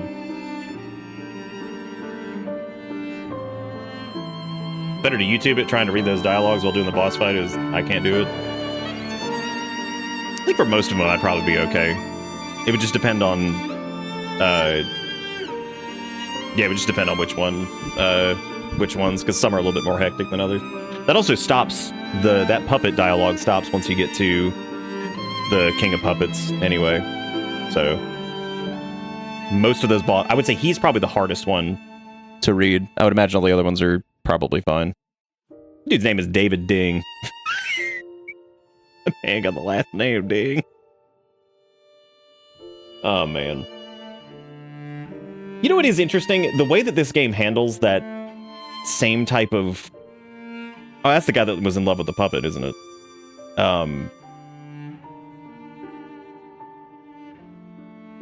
Oh, hey, look. It's those two. The way the game actually handles that type of... Oh, man. I think Bomb Bomb, I guess, was the little cat that... I guess they modeled the little cat after. Dang. Rippuccino Bomb Bomb. Dang, that's sad. You know, though, they got him in video game. That's pretty cool.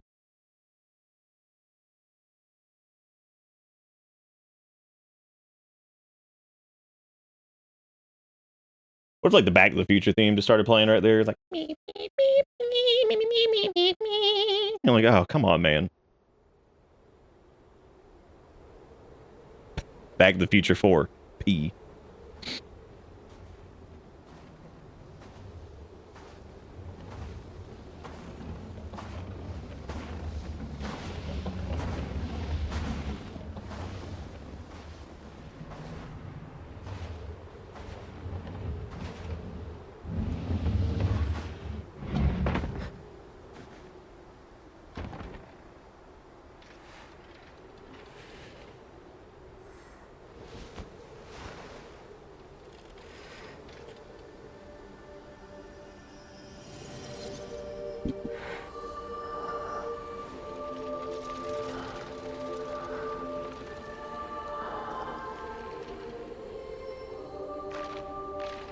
Also, I'm assuming the Legion arm that we have is that like alien arm thing, the artifact or whatever that they found. I was thinking about that before too. I'm assuming that's what that is. Carry on. Don't forget, this is your story now. Oh, that's right. Yeah, that was the one that Pistrus had. We got the leader's mask, leader's battle apparel, secret room key, and the Monad Rose sword. Secret room key. It seems like our Legion arm was special, but I guess not. That's probably just some player character shit. Time to find the secret room. It's still so funny that Stargazer actually was the DLC portal. That's really funny. I was mostly joking about that. But I mean, it was the only one that like stood out, I guess. So there are stories that, however minutely, have been altered by your actions. Seek out the tales that remain in both forgotten time and present time. Interesting. I do wonder, now that we're done, if that place where we planted the seed is available to go and do the thing. That's true. Yeah, I guess it is made by Geppetto, so that does make sense. This is the one I want to check first, because we already went and looked at this message. But since we helped the little small girl puppet, she told us to meet there, which is really funny because I remember reading that dialogue early on. So this kind of like looping back and showing up here, that actually shows you. That's really smart. Yeah, because I saw that tree and I was like, oh my god, that's the tree from like really early in the game, which I thought was funny. Dude, what am I doing?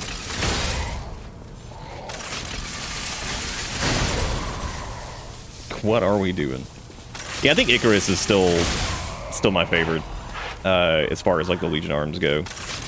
Well, not really. Fulminus is probably my favorite, but it's also pretty tough to use like in the DLC.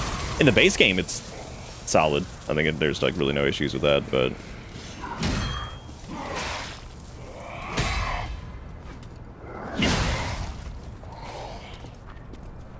that's what we do. Yeah, gotta die from fall damage. Oh, there she is. You came. I knew you would. So happy to see you again. Friends always meet again. So I'll wait for you. Again at the world's end. Yeah, it means she's been here for a long-ass time. My forever friend. Who looks like my dear Carlo. Great, now she's dead. That's the last piece of drawing.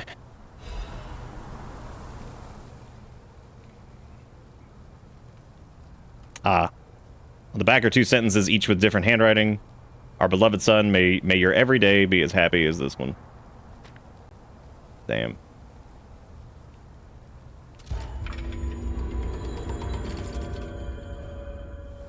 That's sad.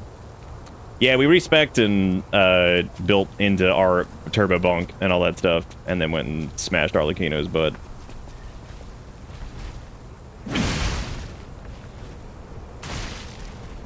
Gave him the big smash.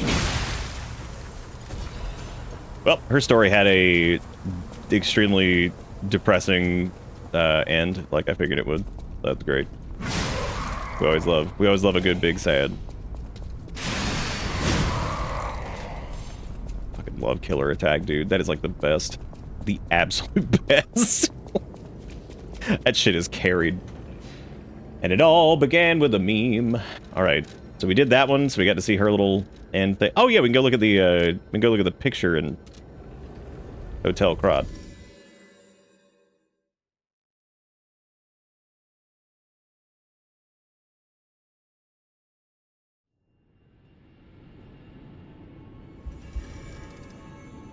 I wonder what's changed with this.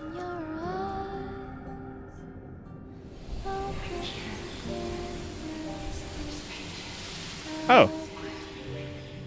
Or why'd you change that fucking painting, man? She spent, like, she was blind as hell. What are you doing? Great. It's like taking a sketch from like an artist, but I colored it in. Like, that's good. Yeah, that entire family just got ruined.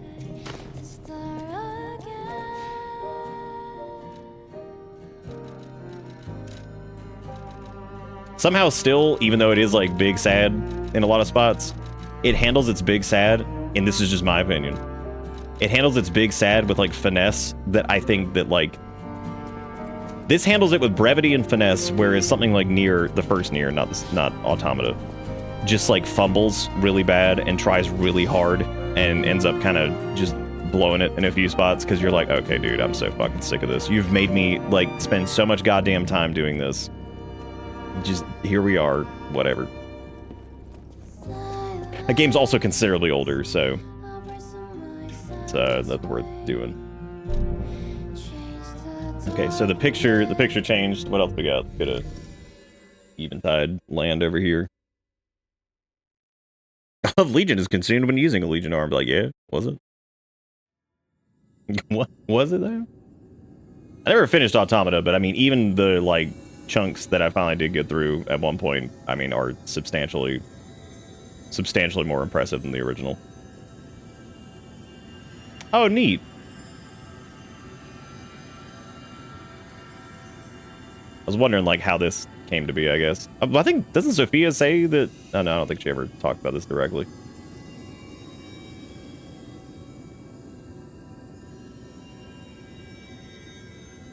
Oh yeah, that's the other thing I need to go check is the little gold coin plant. I hadn't done that yet. That's what I need to go look at. Oh yeah, you're right. All the NPCs are gone. Well, really, it was just Alidoro and What's-His-Butt, which we bought everything from What's-His-Butt that we cared about, so that's fine.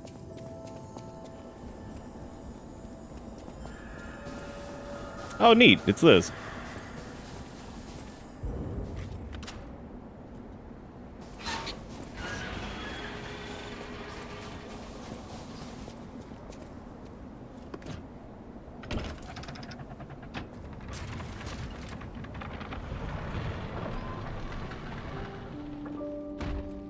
There's a nice picture up there. The painting. This must have been Leia's room. Who knew her memories were so close?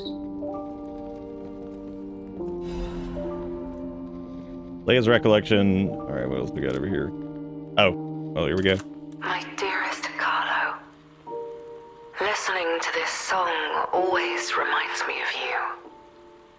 Do you remember the time we all gathered to play this piece together? We were happy then.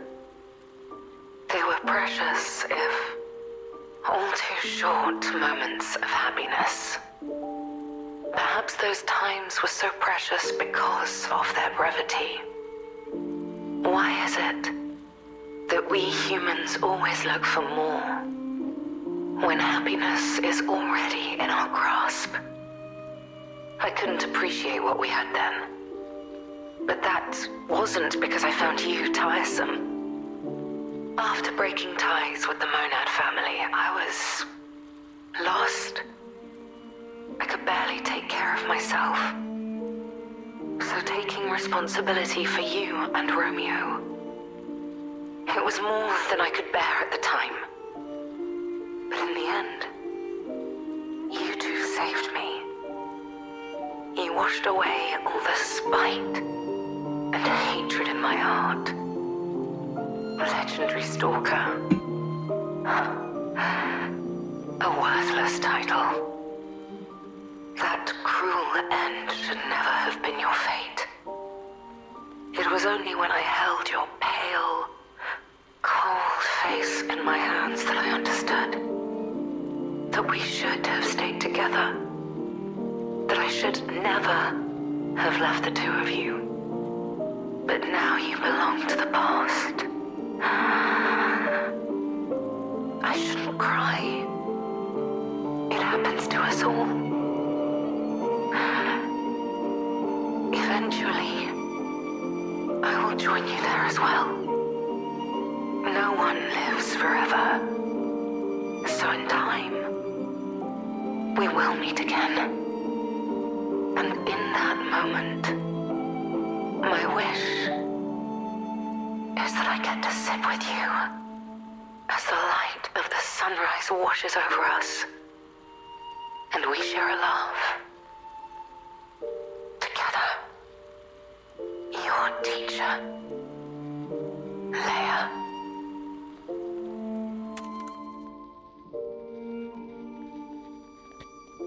Good God. Dude,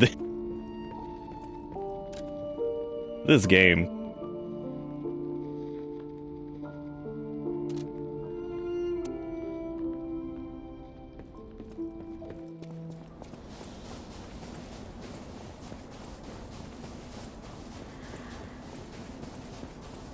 Got a lot of words about this and how it's made me realize, and I've said this over the years, that like one of the most frustrating things with like FromSoft storytelling is like, at first the ambiguity was like charming and kind of interesting, and there's some really cool stuff that they try to do, and then over time I feel like that ambiguity got like more and more obnoxious, and as the games got bigger in scope, that ambiguity made it harder and harder to keep track of stuff. And there is something to be said about the direct level of storytelling in this. And how even in some instances, it will literally guide you to it, because it is almost like the developers are proud of the story they're telling to the point that they want people to see it. And it's not like the game doesn't have like fun little like secret things that you can find and all that stuff, but like the dialogue and the VA delivery of that entire thing is absolutely stellar. Like, incredible. What a great recording. What a great, like, chunk of dialogue. I mean,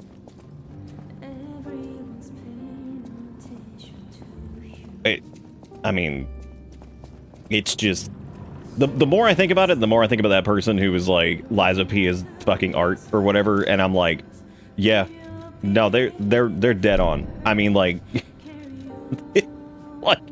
like, not even as a joke, like, it is fucking art. Like, the music in this is incredible and weirdly creative in its like reuse of existing things that they had probably the rights to or had done in the past, and decided to redo them in a fashion that was more in line with the motif of the game. The characters are all either pretty likable, interesting, or absolutely detestable. Which is good, because the villains, I mean, Arlecchino, it's one of those, like, you can hate the villain for what they do and everything like that, but you can like them as a villain kind of situation. Like, Arlecchino is disgusting. I mean, he's like an absolute piece of shit. But, I mean, I absolutely love that character. And it's really cool, like, the... You know, and I even said, like, it's a little exhausting when you run into him, but it's funny because it's not that bad, and it isn't like, oh my god, I hate this or anything like that, so...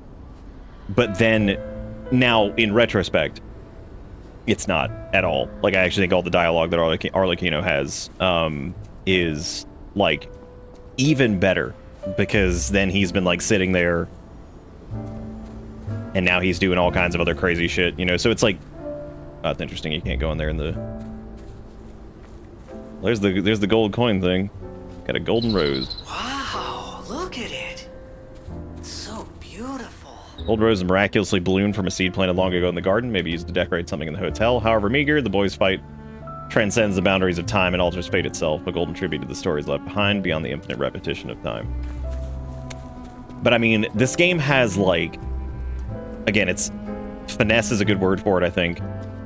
It also has that brevity, which I know I keep saying, but like it does such a good job in the short burst that it does its storytelling. There's only a couple points where I've joked about the characters being like, "Would you please shut up?" Like, and it's mainly Vanini. Vanini just goes on forever, and Arlecchino goes on forever a little bit. But both of their dialogue is very good. It's just it's a little much sometimes. Oh, collector classes hotel review. As a world-renowned collector, I would have been negligent if I had not left a review for this establishment. Hope this helps future guests stay at the hotel. 4 out of 5, although dingy and lacking basic amenities, this hotel's the safest place in Krot. This truly reads like a proper monthly landmark guide, wouldn't you say? The hands. What are we talking about? I'm just running around looking at stuff. It's the Vanini's hand. What am I talking about? What? I don't even know what the fuck I'm saying. What did I say? Whatever, it doesn't matter. Point being, like, there's just a couple instances, I think, where it's like the dialogue hits that point where I'm like, all right, shut up. But it's even then, I'm never like, it's never like bad enough that I'm just like, Jesus Christ, this is so fucking pretentious. And, you know, I think that's just, oh, cool, you just put on like the gramophone. That's interesting. Does that like unlock like additional songs or something? Oh, it just now holds a cherished memory. Okay. Neat. We are missing a lot of the records, which means we are missing a ton of stuff.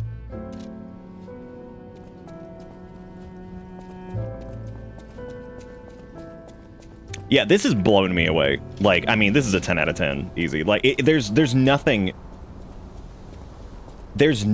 in this game that I think is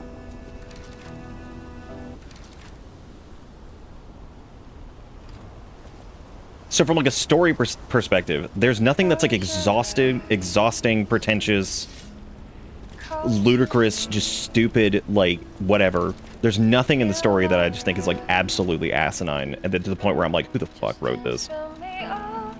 There is nothing about the gameplay that is like ever hits the point where this game is like genuinely frustrating or something like that, where you just feel like, wow, this is ridiculous. And even if it is, it might just be because you need to like respec or like change the way you're approaching something. Consumables are crazy powerful in this. We didn't even use any of them. I mean, like crazy good. You know, there's tons of extra like grindstones and stuff like that that you can use. There's all these other extra things that we had that we didn't use too, which could have made some bosses considerably easier. We didn't even touch the cube. Cube's probably got a bunch of things in there too that were like really good. There's a bunch of upgrade materials. Like you can definitely do a bunch of different weapons. The temp grindstones are a genius idea because this is basically like a reusable like pine resin type deal, and I think that that's fantastic because it lets you get like short temporary buffs as opposed, because I feel like sometimes even with stuff like the resins in the Souls games and things like that, like they end up feeling they're either unusable because you can't buff a weapon that's like got an elemental affinity on it, or they end up with the elixir problem where you kind of just hold too many of them, or they just don't do shit. Like, I mean, like they don't do enough to be worth using. The amulets are all fantastic. I mean, I think this is super cool. It's basically rings, but I mean, like, the fact that you can equip multiple of them is great. Like, there's tons of neat ones in there too. So like the story has like no beats in it that I'm just like, this is stupid, dumb, whatever. Music is fantastic. The gameplay is genuinely great. I mean, there's tons of different options. I mean, just because we like went all in on Big Bonk, I mean, you could do a like hybrid advanced technique thing. You could do a hybrid technique motivity and get like some crazy power out of some of these weapons. Especially like some of the more like quality scaled ones, like the whatchamacallit, Proof of Humanity and stuff. I mean, like that's a B and a B. And it might be like that's this. I mean, some of these are just disgusting already as it is. So like you can make some crazy powerful builds, and I think that ours is probably not actually as good. Because like the upper end of the damage is probably nothing compared to some of the crap you can pull off with some of the other ones. The Legion arms are really cool. I feel like the Legion arms are kind of remind me of like Devil May Cry 5's arms, but they're far more interesting to use because they regenerate and there's no like consumable system on it, which is one of the things that frustrates me a lot with DMC5's. Very different game, but it's reminiscent of that in the fact that like I don't know, like that's one part of like DMC5 that I'm not crazy about, which is fine because it's a very small part of the game. But you know, there's all kinds of cool stuff. There's like Aegis, which is really neat, and then they have upgrades to them too, which is really, really interesting. I mean, you can clearly tell all over the place that they obviously got their inspiration from the Souls series, like, but in that fashion that things do when they take their inspiration, wear it on their sleeve, and then end up doing something wholly unique and interesting. I mean, look at like it's kind of like they did like Bloodborne's trick weapons, but then they also did like the standard like Souls upgrade systems. And like the entire concept of like the handles and the being able to like mix and match the blades and all that stuff. I mean, like, what a cool idea. And even the ability to make stuff that's just stupid, right? Like, I mean, you can make just stupid things. You can make a poke stick that has like a club at the end that just doesn't do anything. But like, you know, I mean, you can make some pretty dumb stuff. And the fact that you can even do that's really cool. I mean, you can make some crazy powerful things, or you can just make something that's just absolutely just dumb as shit. Oh, the cat's got a little bell on now. I wonder if they'll jump down here to us now. Look at that little creature. Yeah, you can hop down. Come on, man. Look me up.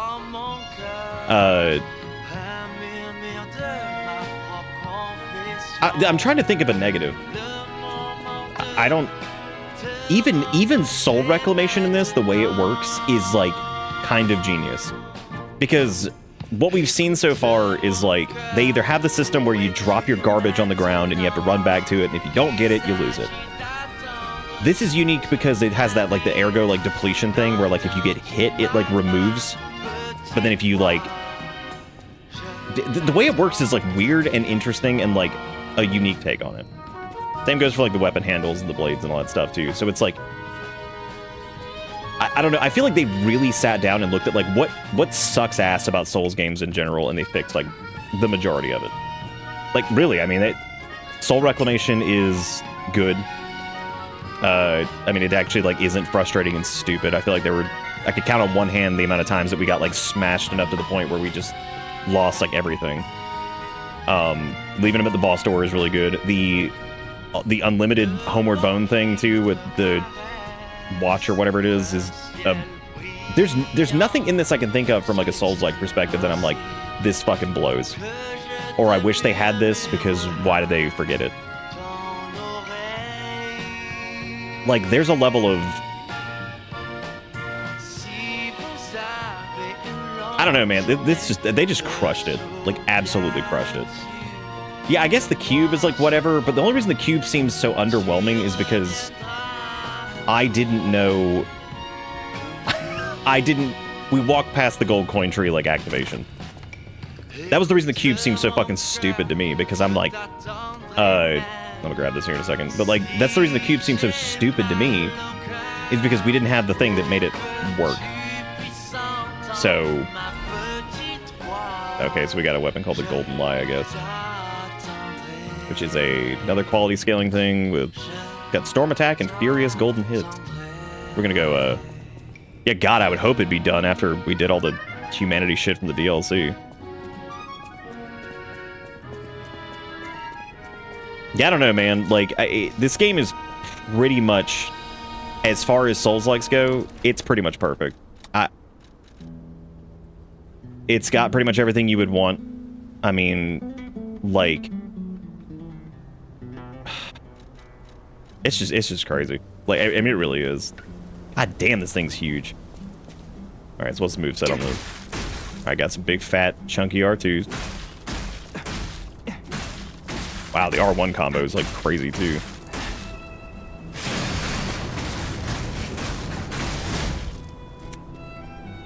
Damn. Yeah, remember what I was saying about like some of the quality scaling things and how these seem like some of them are going to be absolutely disgusting. This is why I said big bonk doesn't necessarily mean that like you're pushing like the top end of like damage, because yeah, some of these are just absurd. Because this is waterfowl over here. It's cool. Yeah. That's reasonable. Yep, that's fucking reasonable.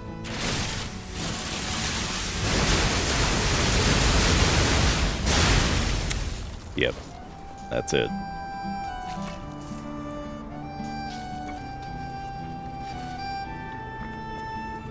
See, here's the funny part about that, though, Yami, is like, I feel...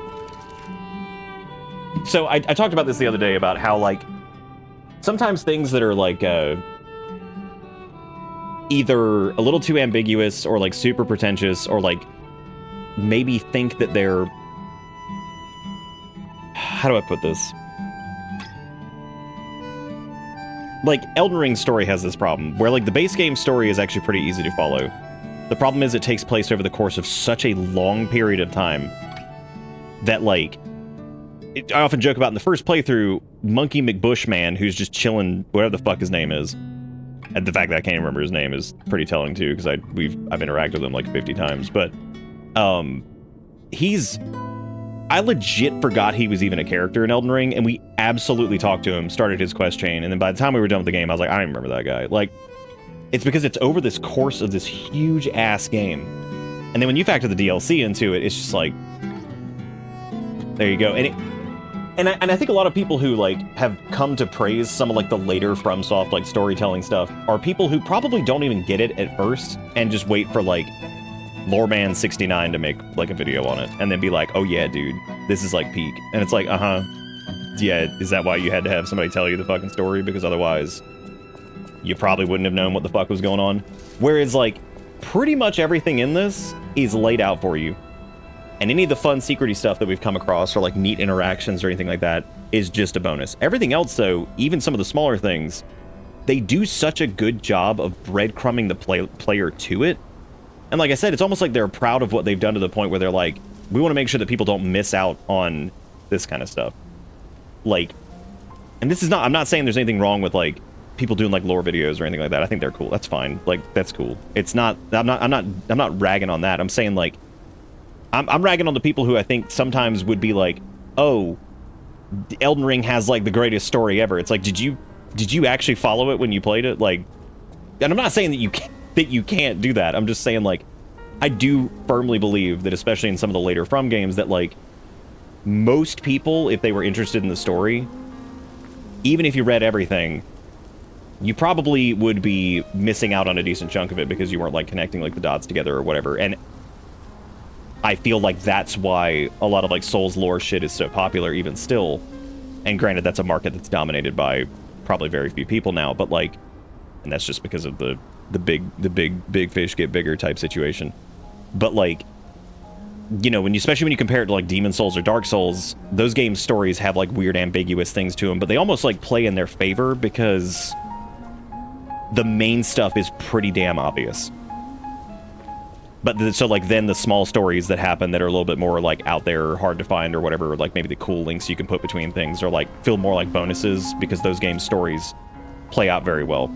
I still could not tell you, like, off the top of my head, if I were to give you, like, that's not even a rabbit. I was going to talk about Dark 2's, like, some interesting shit with that, or Dark 3, but it's not really worth talking about. But the point, what I'm getting at here is that, like, the ambiguous nature of some of the storytelling still exists here, but, like, most of it is fed directly to you, even the smaller things. And if you spend even a little bit of time kind of sniffing around things, you're gonna be like, oh, wow, neat. And you'll see, like, cool things kind of panning out, or, like, the way stuff unfolds or whatever. And, it's genuine. Like, again, I can't come up with anything wrong with this game.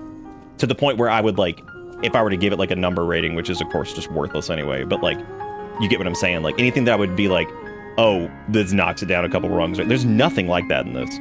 There's nothing that I would be like, oh, yeah, for sure, that sucks, to the point where I'm gonna be like, yeah, it was like an 8 out of 10, because, like, this... There's nothing. I can't think of anything about this that I'd be like, if there's, like, some major problem with the gameplay, the music, the visuals. That's another thing, too, is the visuals are incredible. Like, the general look and feel of Krat and all the areas around it, even some of the areas that go on for a little bit too long, are really, really cool.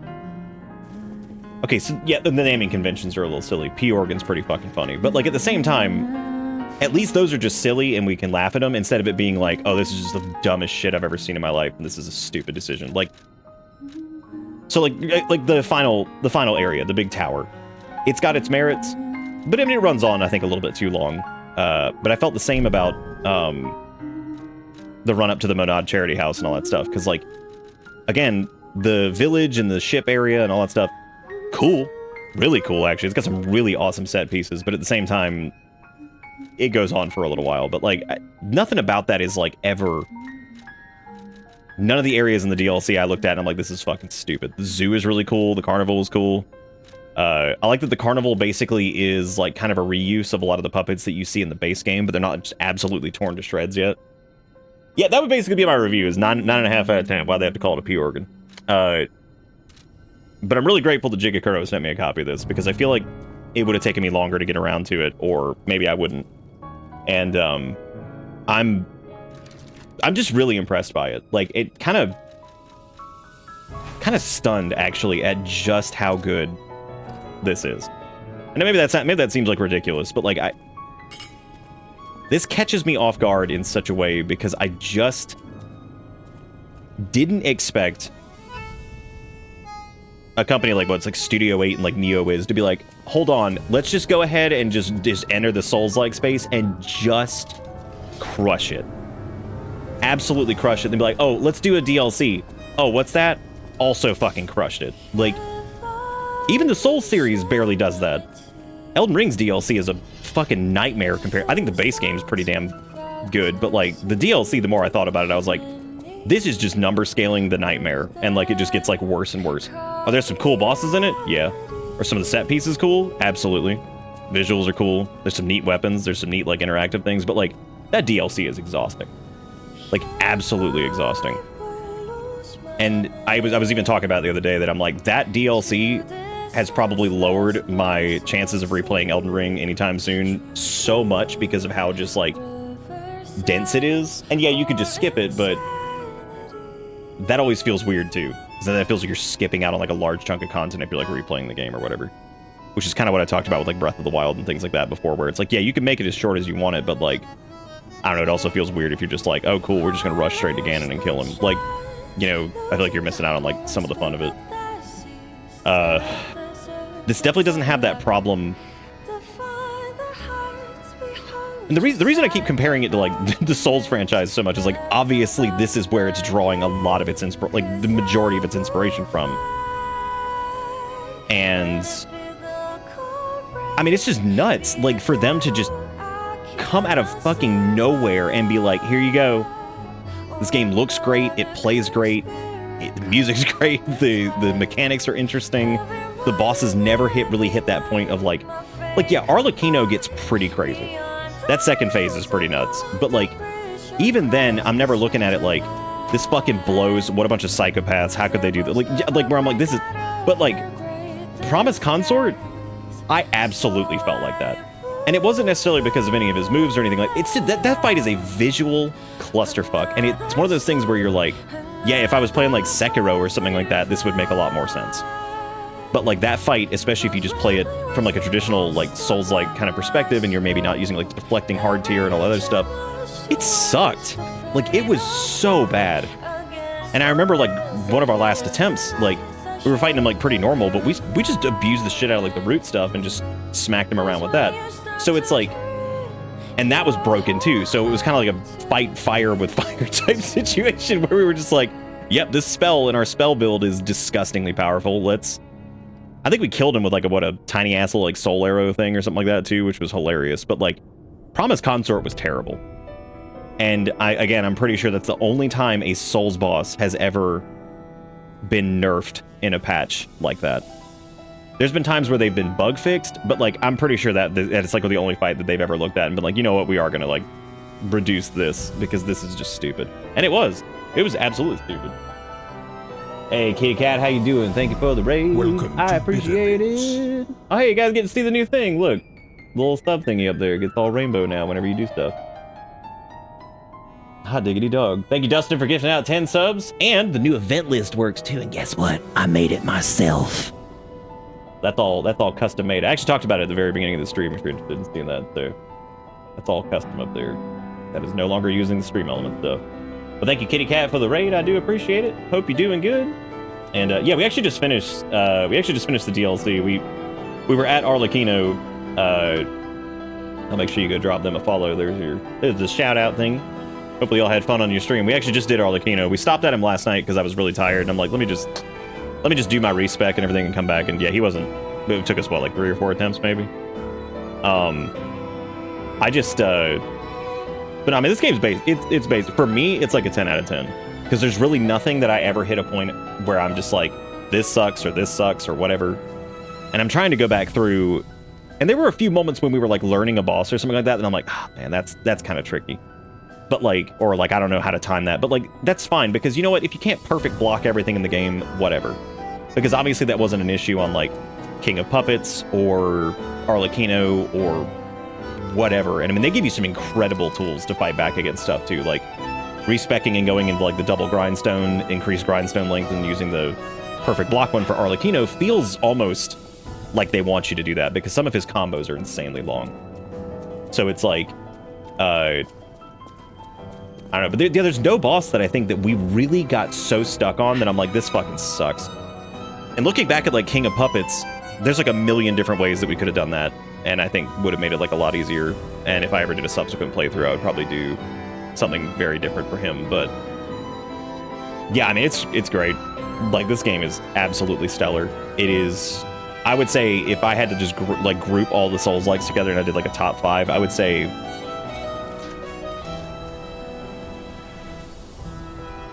it's probably Dark Demons and then Lies of P, which is that's ridiculous. Like the fact that like Bloodborne and like Elden Ring are not gonna make it there, but like no, they're not. Like I don't think they're as good of games as this. I don't think that even when they were brand new, I had the level of like, dang, I can't wait to keep playing that. And that's not to say I didn't have that at all, but like this has that element to it where I was like, I can't wait to see what else they do because this has been great so far. And then the DLC, I'm thinking like, oh, they're probably gonna fumble this. No, they didn't. And it's not too long either. The DLC is like maybe like 12 to 15 hours if you really want to like go and scrape through a bunch of stuff. Like, I don't know, man. It really is impressive. And I fucking love Bloodborne. I love Elden Ring. I think those games are great. But it really does impress me how this game does not drop the ball at any point. Because even in Dark 1, let's be fucking real. After the Lord Vessel, come on. Like, I mean, they 100% fumble it. That doesn't mean that, like, the DLC's not awesome in it, and that some of the fights on the back end aren't good, or anything like that. But, I mean, my god, some of the stuff after the Lord Vessel, that's not really the game's fault either. That was, like, a time constraint thing. Demons doesn't really have that problem, but it also lacks, like, the open world design thing that they kind of went with Dark Souls, which always makes me like it a little bit more. And also, those games are, like, 15 years old. So that's kind of wild that the newer From games, especially like a Bloodborne, which I would say that this is probably a little bit closer to. I mean, it's just nuts, man. Like it really is crazy. Like, and then like when you compare it to something like Nier, because it obviously has an extremely emotional element to it. Like very clearly they're trying to tell an emotional story here. When you compare it to something like Nier has all of these requirements that you need to go through to get to the meat of the sad. And I'm not saying that Nier is like stupid or anything like that. I actually think Nier's story is pretty cool. And I think suffering through the first game for Automata feels pretty good. Because at least like that makes... Automata's a great game and I haven't even gotten to finish it. But I can already tell that it's an absolute banger and there's like pretty much no way they're going to start dropping the ball. And that is probably just going to get weirder. But like, because the way they've handled some of the earlier stuff is like already leaps and bounds better than like the first game. But when you compare it to something like Nier, like Replicant or whatever, the storytelling of like the more emotional parts, like the entire all the interactions with Leia, the way her like VA is done, the interactions with like Geppetto and the story between the puppet and what's her name, the lady in the wheelchair with the petrification disease. I'm drawing a blank on her name. I mean, like, on all the little, like, side stories that they do, there is not a single moment that I can think of in, like, later... Like, I would put the hype level of, like, when you first see Gwyn and you see him just, like, this, like, shambling piece of garbage, and yet he's still super powerful. That's an awesome scene in Dark Souls.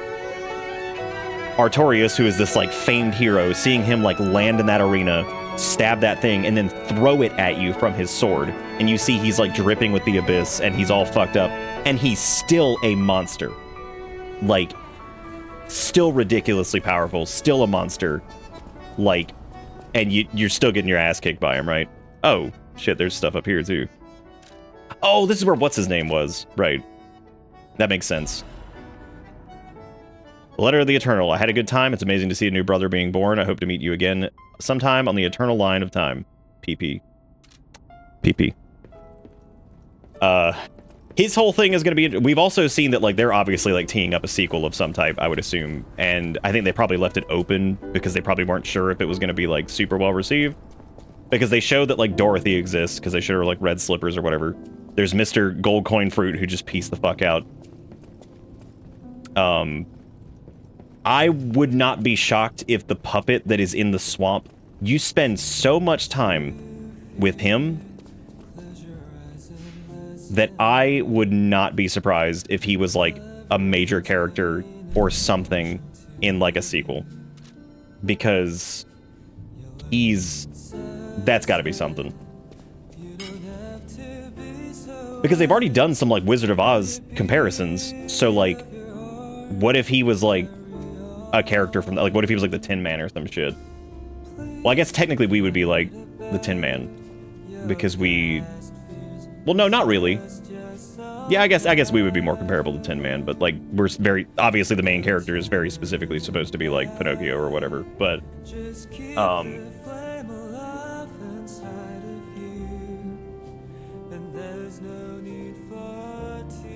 Yeah, there's Belle as a character. There's a lot of things, like, that I think that they could do as far as, like, a follow-up to this. I don't know how great it would be. I mean, given how good their storytelling is here, if you give enough time, I'm sure it'd be great. People are saying that Belle's the link to Beauty and the Beast in some connection to French fairy tales. Yeah, we were talking about that when we were going through it. Well, I mean, literally her partner that you kill quite literally turns into a beast and you have to kill it. So I think the comparison makes sense.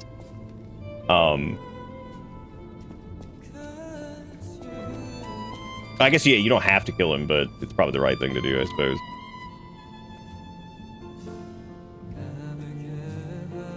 Yeah, that was, I forgot who directed that. But yeah, I can't remember what that was. Have I beaten it? I sure have, and it's, fucking incredible.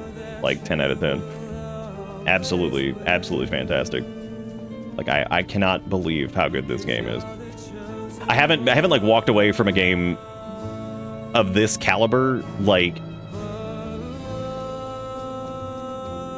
I don't know, in a while, where, like, I'm looking at the entire package and I'm just like, the music's stellar, the visuals are stellar, the gameplay's stellar, like, all of it's just absolutely fantastic.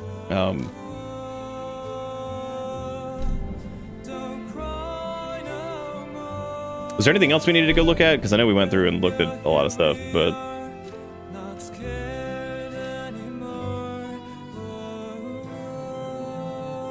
If you go back to the elevator in the mines, you can roll off, like, halfway down. There's an optional boss fight. Oh, hit me with it. In the mines? Talking about in the DLC, right? Do you know what the best thing to go off of is? Oh, yeah, we can go talk to Arlecchino, right? Yeah. First Stargazer, okay. Fortnite.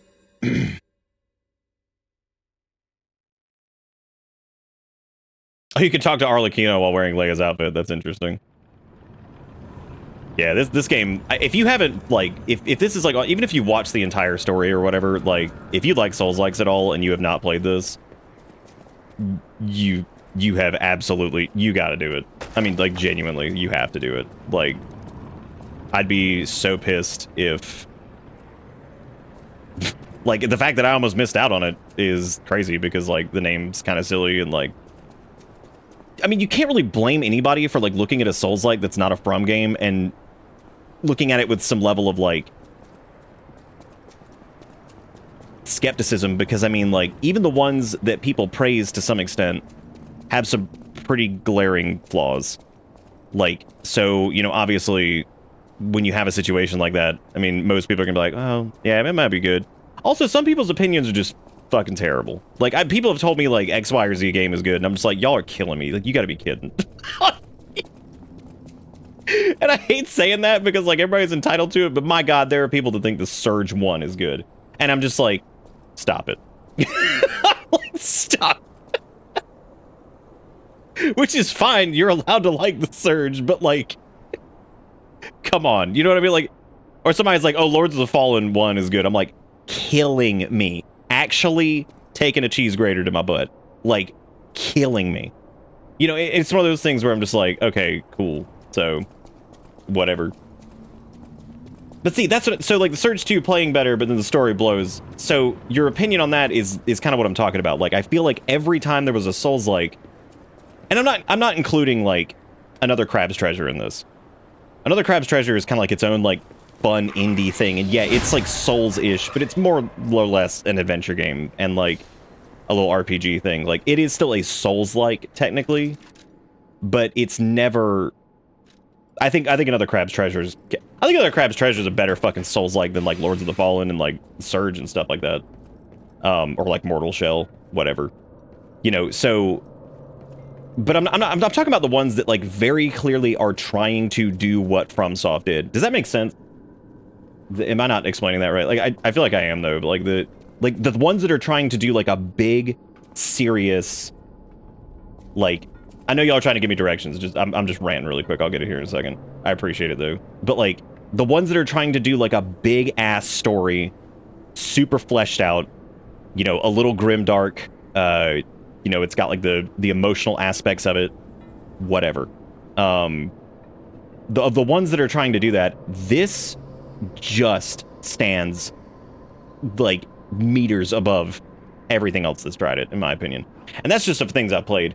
Especially if you look at something like AI Limit, which I think AI Limit's actually pretty cool.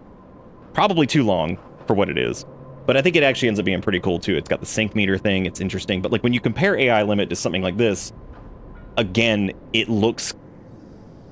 It's kind of just nothing. Like, it is just forgettable. Like, the sync meter thing's cool, there's some... It plays pretty well, nothing feels like shit in that, like it's not some terrible game or whatever.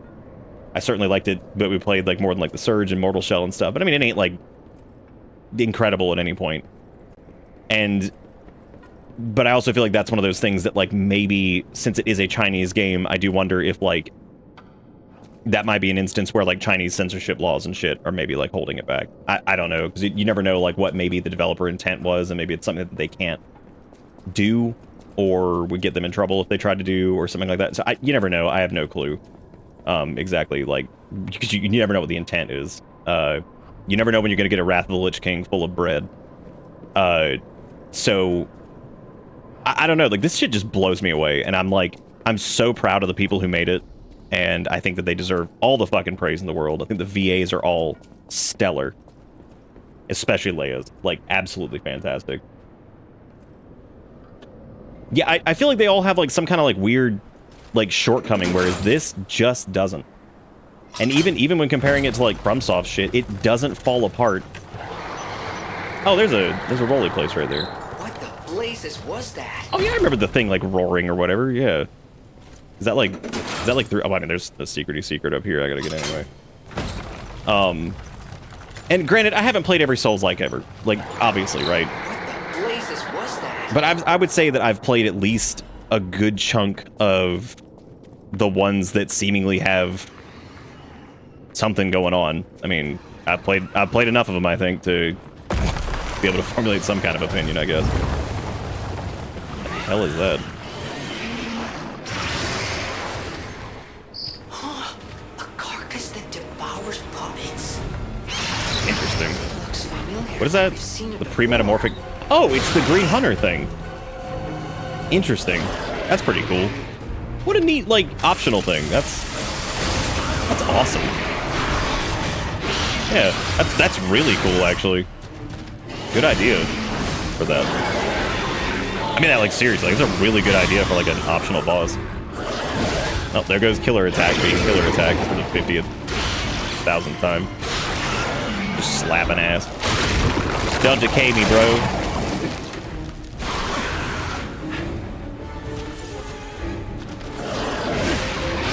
Yeah, it is. It's a lot smaller. That's pretty cool. There goes Big Bonk doing what it does best.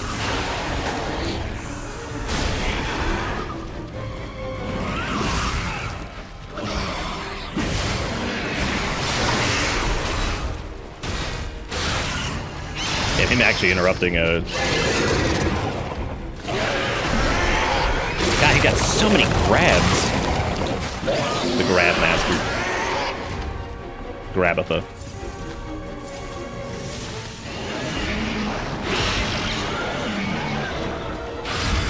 Mind if I get some free block?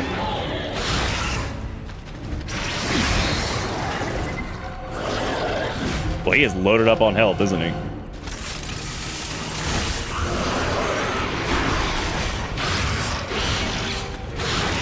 That's something that, like, I will, if I had, like, a minor complaint about the Arlecchino fight, I think that, like, spacing for him is miserable, because there's really no getting away from him, ever.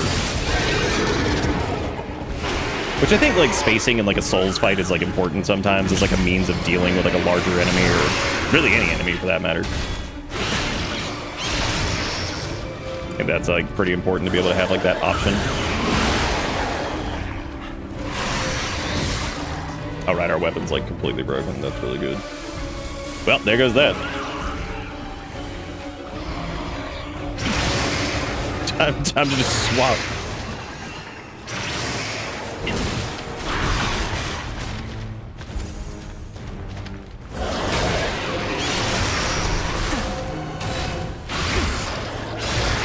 Yeehaw! What about, like, the context of killing him actually, like, would be, like, if you killed him. Well, I guess it doesn't really matter, because, like, they show that time is, like, weird for this whole thing.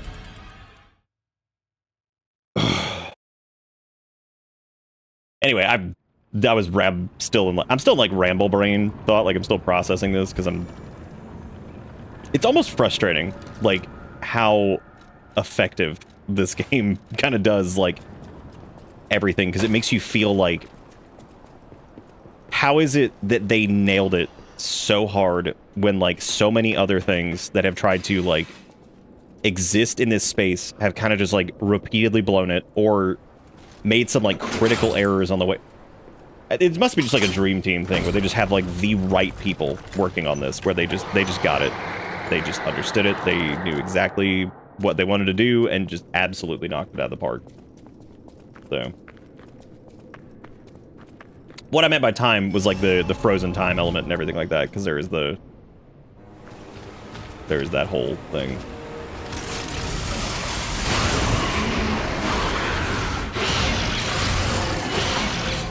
His attacks are strange.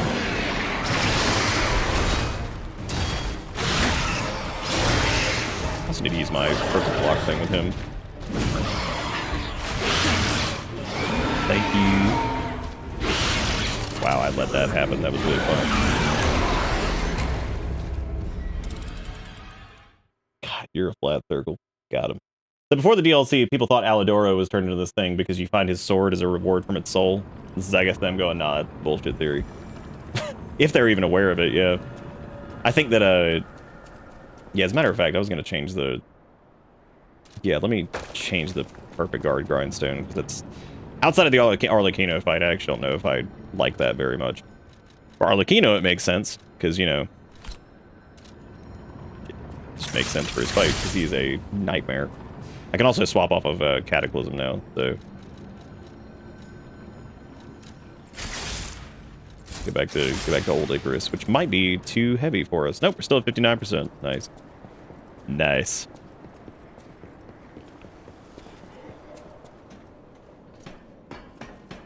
Oh, we also still have the puppet thing on, don't we? Which is also useless for us right now.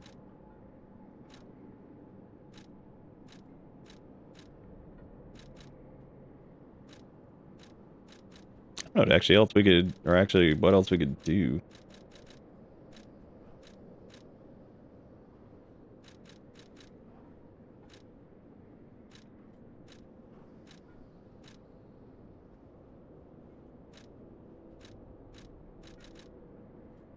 That was the perfect garment, I guess, but that's a little too heavy. So is that one. Legion attack is to just do like max stam or something, like whatever.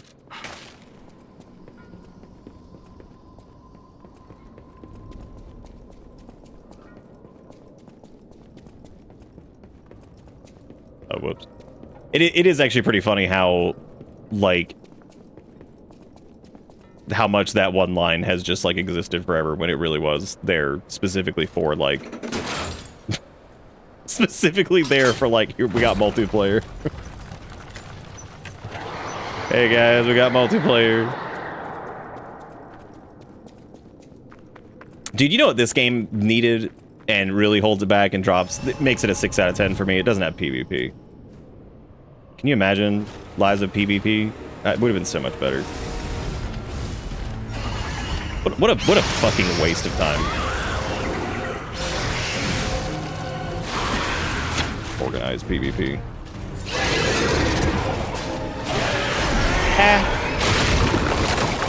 Got Death Stranding in the mail today, but I kind of want to play other games I haven't finished. Oh, you told me to go like check something earlier. I need to do that. I'm sorry, I keep getting distracted by video games. Dude, he's seriously so many grabs. Holy shit.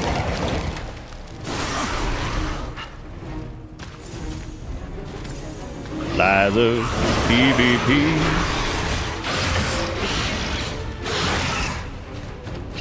He's probably more difficult here than when he becomes a police officer.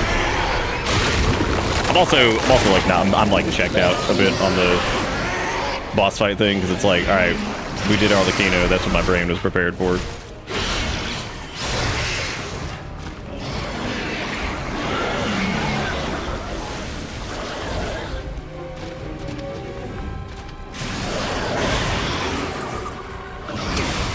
I'm not ungo-bungoing enough. That's the other issue. That is a very staple of our build, is to hit as hard as we can and just keep hitting. As you can see, he has substantially lower health.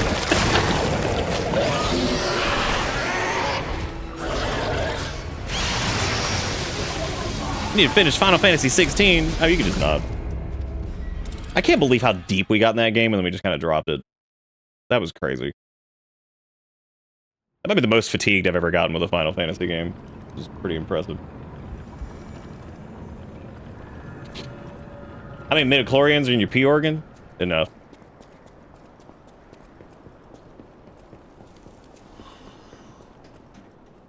Oh, the final boss is actually cool. I mean, several of the bosses are cool. Some of them just don't know when to shut up.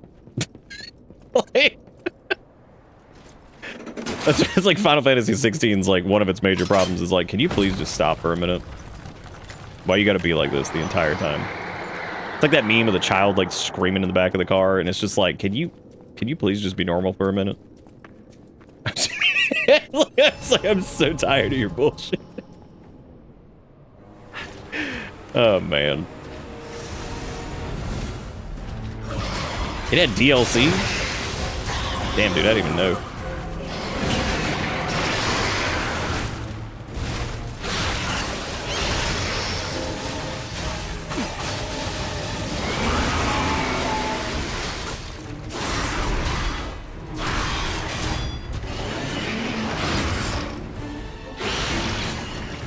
Fuck, did that stagger me? That's crazy.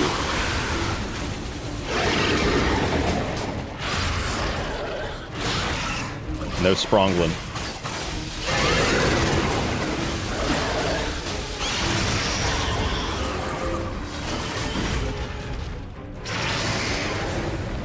It is pretty wild how many bosses do like step backs in the DLC versus the main game, because that was not nearly as much of a problem. I mean, I say a problem, it's not a problem at all, but something that we struggled with.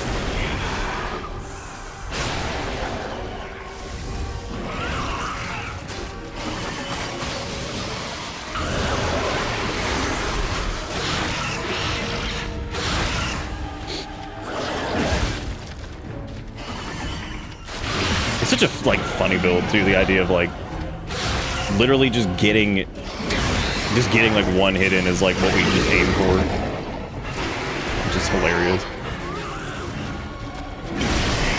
Our primary goal: get a hit in.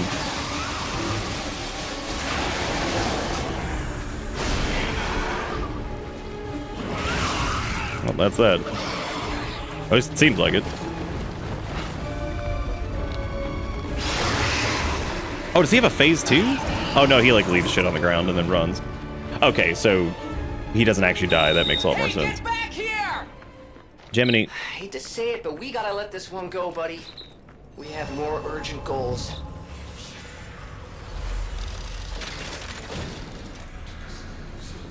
I don't know why the chat fights me. Why indeed. If you go back to the modern... I guess if you go to the modern time or whatever, it's going to be the same because he just runs away. What else were we going to check? There was something else we were going to look at that y'all were talking about, like changes in the present based off of the past.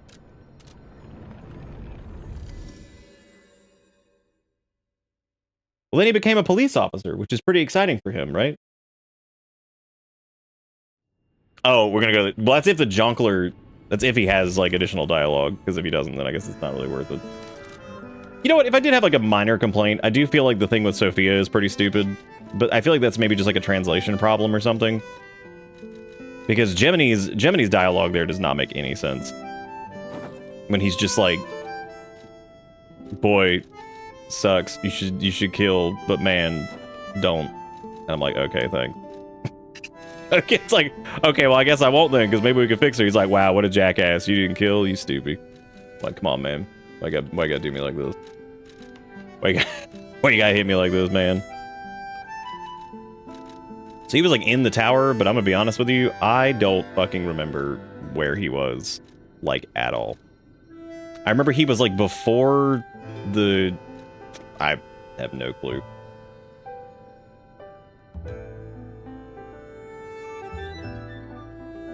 Yeah, Twitch chat does not like big VPN. That is true. It does not. Thank you again, by the way, Dustin, for the 10 gifted subs. If you guys missed it earlier, like I said, this new little event list right here, made all this from scratch. I actually showed off some of the back end for it earlier in the stream, which was pretty cool. So that's all done locally now, which is fun. So that kind of cuts the Stream Elements chunk out of it. I mean, that's still the payment processing thing, but it does fun little things whenever you do gift subs or bits or dollar monies.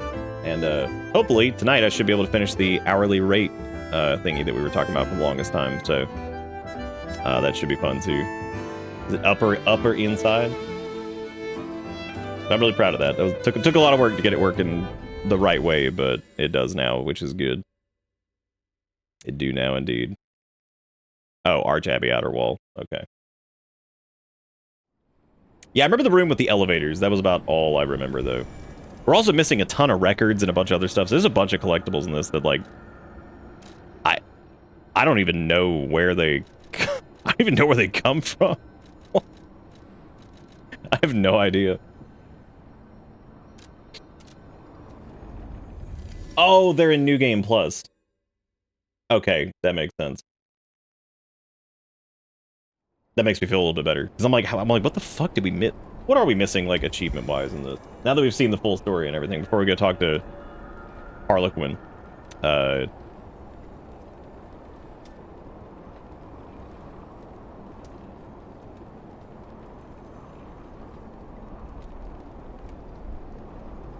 We are missing... Memories, Melody, collect and listen to all records from the Forgotten Time. I think the reason... I don't think we've listened to all of them yet. I think I'm missing one of those. Collect all weapons and Legion arms in the Forgotten Time, which I also haven't done somehow. Golden Melody is collect and play all records. Find out about the last story of Geppetto. I don't know how the hell I didn't find out about that yet. I was unable to do the Real Boy, They All Lived Happily Ever After because we fucked up with the Sophia thing. Oh, you just rounded it out there, Dustin? Oh, you said you're laying down, I think, didn't you? Sub. There you go, Lurk, to catch up on your backlog. Have happy 4th. Check ye gift game. Okay, I'm gonna go check ye gift game right now before you leave. I do not see ye gift game. Never mind, I do. Nick, listen, you can date a door. Normally I would say bitter knob, but God, if this game's entire premise isn't funny. It was date everything. Look at that. Which I have seen around. Thank you, Dustin, for sending me that. We'll try to get that here soon. I'll make sure you give old Dustin some love.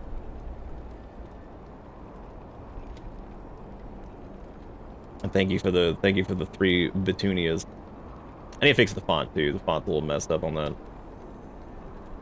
Yeah, I need to bolden it up a little bit. Bolden it up. Bolden it up. Look at that little rainbow thing up there. You see it? Look at the bit thing. It does rainbow when you do the thing, and that's a fun time. Fun time. What else is a fun time is my hair being fucking a mess. Need to get it cut.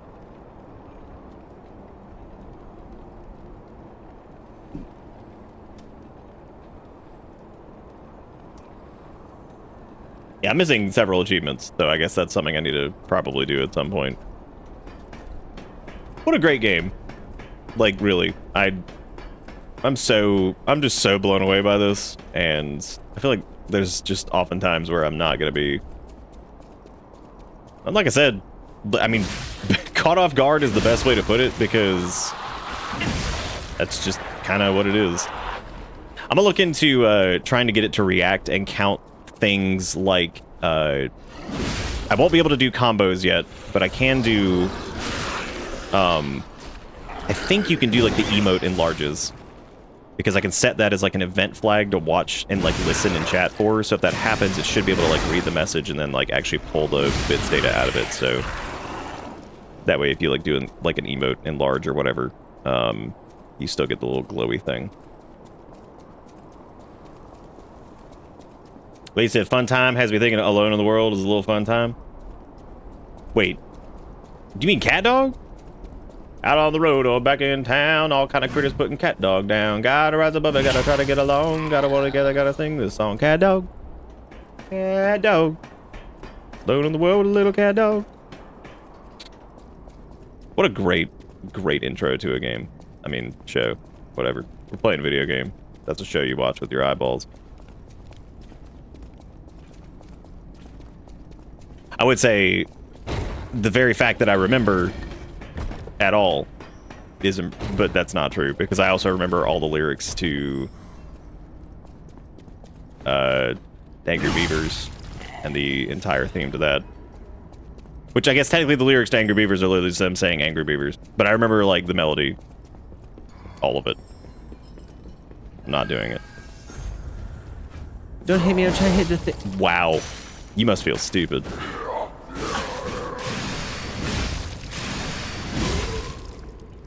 When life's got you down, hit killer attack and win. I was at the bottom of this room. God damn it, I really wanted to jump right there and just kill myself and be like, oopsie. Oop, it's like, oh, it's that bottom. Oopie poopie.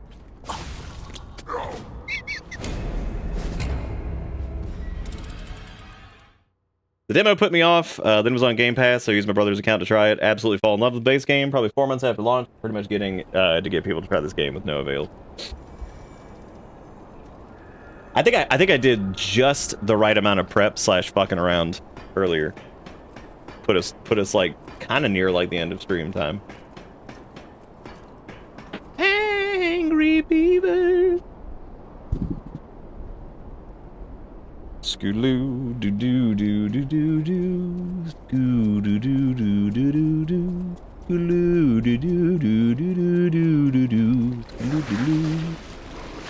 Scoo-doo doo doo. Scoo-doo doo doo doo. Ska-doo doo doo. Skibble-beep-beep-beep-beep-beep-beep-beep. Skibble-beep-beep-beep-beep-beep. Also, don't forget if you take any clips to put them in the clip dump, because now that I've got most of the back-end shit fixed for like all this stream bot crap and whatever, which that's an ongoing thing, that's gonna keep being a project, but since I got some of the framework of some of the things I've been working on kind of done, I can at least, the next thing I want to start doing is getting like clips and stuff edited again, Which there are several clips of the last little bit that were pretty damn funny. I've got to get one of Peak where Erica fell off the fucking thing. It's just like, I fall. Like, that shit, you talk about living rent-free in my head. So fucking funny. Like, that is like the... I mean, I've often said before that, like, I think peak humor is, like, shit that happens, like, out of frame or comes into frame. Depending on how it's done, can just be, like, the absolute funniest fucking thing on planet Earth.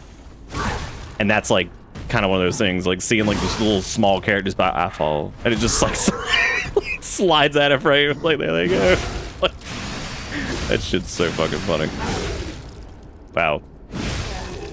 Old killer attack, just destroying. It makes sense as to why he looks the way he looks now, because I was wondering, like, why he looks so much different than some of the other puppitos. Oh, I can't even talk to him.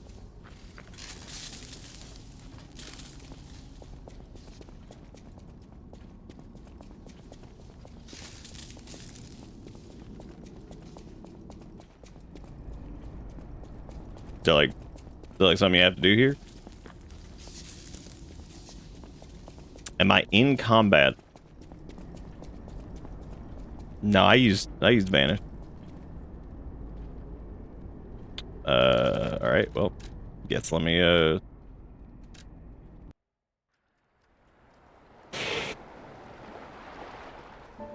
tattoo? Sure.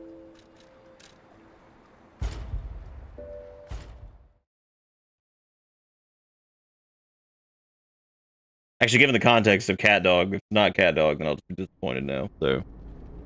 Maybe I shouldn't see it. I'm absolutely just kidding. Definitely send it to me.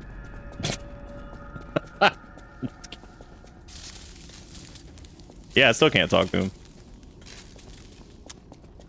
Maybe I have to rest at the Stargazer again?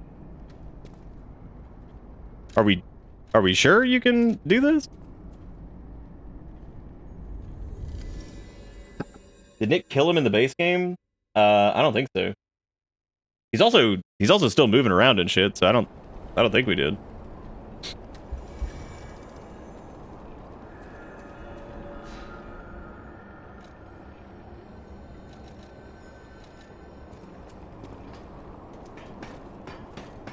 I guess we'll reset and just kill stuff on the way there, and hopefully we can get to it. Is there not a faster way to that? Is there like a Stargazer we can just like turn around at and go that way? Because it feels like there is, but maybe it's not.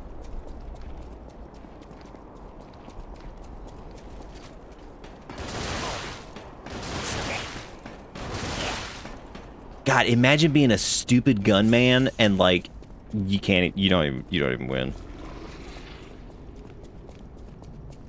Oh, that's right. I forgot about sanded man.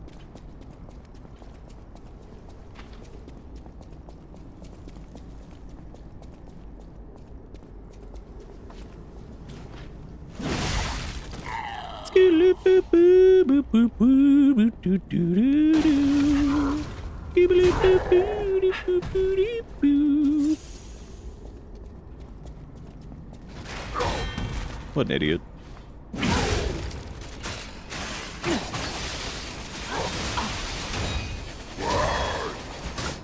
Nah. Oh, right, he grabbed.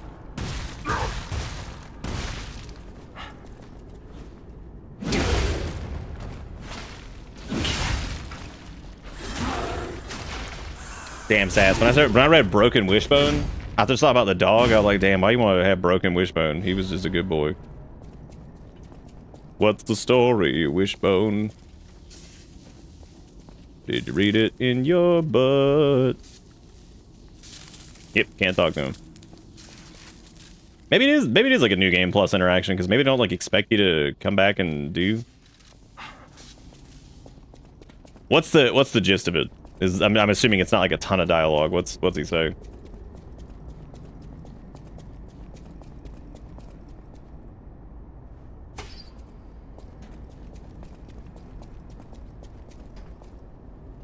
Was he just like, you fucking dick clown? Like, thank you.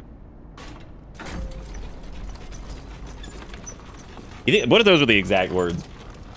He basically recognizes you and tell you how fun it was. You fucked his ass. All right.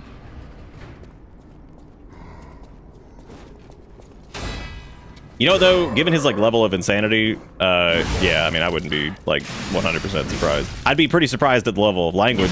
I'd be like, damn, dude. Rated M for mature. Is this game actually rated M? Because I would hope it is, because, like, my god, this game has, like, some... This game's got some pretty fucked up moments where you're just like, oh. Wow. That sucked. I mean, like, god, when you walk in and, what's his name? Romeo's hands are just dangling from that fucking puppet thing. And I'm like, oh, cool. Cool. What a fun visual. Ha, ha, ha, ha, ha, ha, ha. But like, what a cheery, delightful image that is, because that's really nice. Dude, hell yeah, man. I'm glad Wishbone made people... Wishbone good for making people want to read the dude. What is the story, Wishbone? Did you read it in your butt?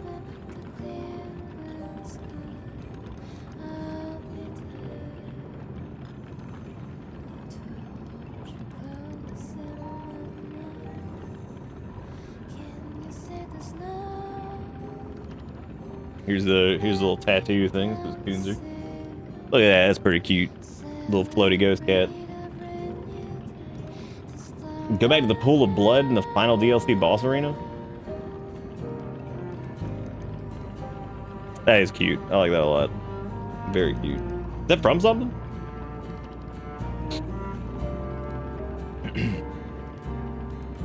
Thank you, Wiggy, for the words, "You sure used your porgan to rail me. Hee hee. Hee hee. Hee hee." Thank God. Thank God you said what you said. Because, like, otherwise, I might just be dead.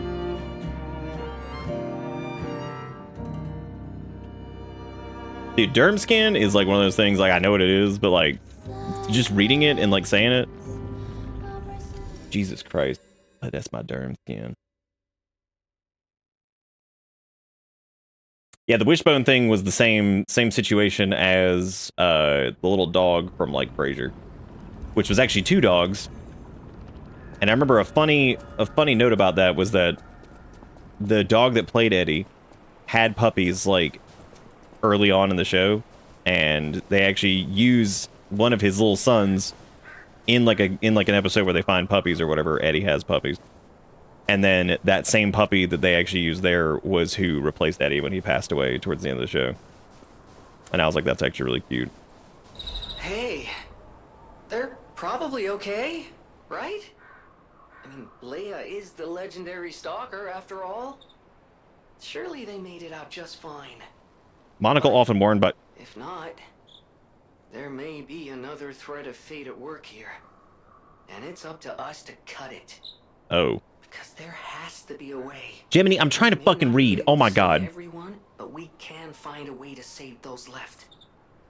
Thank you, Jiminy. Let's find it together. We appreciate you. Monocle often worn by Krot's best technician, perhaps the single lens provided the genius and unique perspective. The world praised him as a trailblazer of the golden age of enlightenment. Little did anyone know that he was trapped inside a dark nightmare of his own creation. Japipi is probably one of the more interesting characters, too, as far as, like, what they try to do with him. Yeah, what's-his-face? The Umbrella Man. He ended up being less of a problem than, like, when I took a peek at some of the fussing over Arlecchino, there was even more over him, which was surprising. Because I actually didn't think he was... And I don't mean this from like, oh man, we did, like, we took several tries to beat him, but, like, he wasn't too terrible as far as, like, the bosses go. He actually seemed pretty good. Well, good. Now we can use Japipi's thing. Yeah, they're probably good. They're probably good. There's no way that anything poor happened. I'd have to go back and watch the whole thing with what's-his-face on the train and Dorothy showing up. Because Dorothy's obviously, whoever that is, the girl with the red slippers, she's in Krot.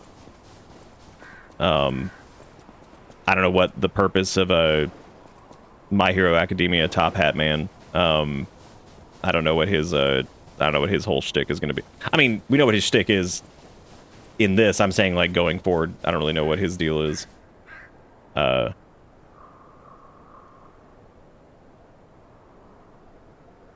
Yeah, I think Arlecchino was definitely, like, if you go at it with, like, actually trying to utilize some of the things available to you, he's definitely substantially harder than Umbreloid, but apparently some people just really struggle with Umbrella Man. Maybe the reason that, like, people don't like that one as much, I don't think you can summon a phantom thing for that, can you? Whereas, like, with Arlecchino, at least you can use Leia, and it's obviously, like, very story relevant to do so. So, yeah, what's his face? Did I mispronounce his name, even though it's Italian? Fuck. Snail Mask. Yeah, Bottaducci, that's it. Yeah, that's it.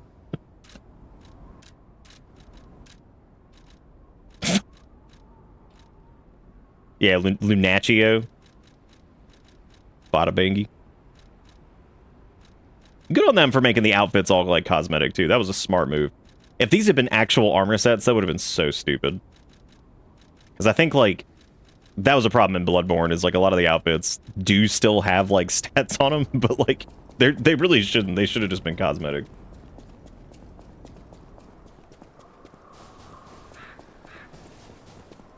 Vanini, unfortunately, due to Italiano, just reading his name, I knew exactly how we were going to pronounce that. Well, actually, I guess I thought it may have been another way, but Vanini makes sense. Ravioli. I gave 11 out of 10 if we were able to fuck Vegeta up. Damn, do you want to fuck Vegeta up? He ain't that bad. He just talks a lot. Vanini's also fucking depressing as shit, though. He's like, hey, everybody. How's it going? My name's Vanini, and I'm Batman because my parents are fucking dead. What's up, y'all? It's me. It's your boy, Vanini. Parents dead still. I'm gonna stick my dick in this claw game machine. Let's fucking go. Well, he's Korean Batman. You gotta give him some credit. Japepis is also a complicated... I appreciate that, like, most of the characters who have, like, some kind of an evil tone to them... I mean, outside of Arlecchino, he is obviously just straight up evil. Like, I'm talking about the ones who are, like, more complex characters. And Manus is also pretty much just straight up evil. And they really drive that one home, because they're like... All of the documentation is everybody being like, damn, Simon's really fucked up. Damn, he just keeps being fucked up. Y'all, I think he's mega fucked up. We need to call a meeting or some shit. Guys, guess what? He's fucked up. He's crazy. Holy shit. He thinks he's God. He's got an arm glued to his dick. Like, I love that Manus' story is just like... There's, like, almost no, like, subterfuge whatsoever where it's just like... Oh, I'm sorry. I can't say subterfuge. It's, in English, it would be pronounced, Sudderfudgy. Anyway, subterfudgy. So... What was I talking about? I don't know. Some about PP, but fucking... I love how they just, like, lay out how much of an asshole he is, like, all the way through. People are like, I don't know, man. He's kind of a huge dick. Oh, yeah, he's a huge dick. What are we gonna do about it? Oh, nothing? Cool.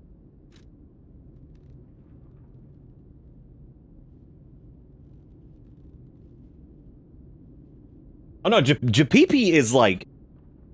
He again, he's a complex character, though, because it's not just, like, super... Like, it's actually really depressing, but he's, like, more of a... He's definitely got, like, a lot more, like, complications as to, like, the evil behavior that goes on with him. Whereas, like... I mean, Arlecchino and... You know, like, Simon Manus are just like, yep, they're horrible. And as a matter of fact, most of the alchemists are terrible. Like, any of the ones we learn about, you're like, oh, wow, you're terrible. You're, like, the worst person ever.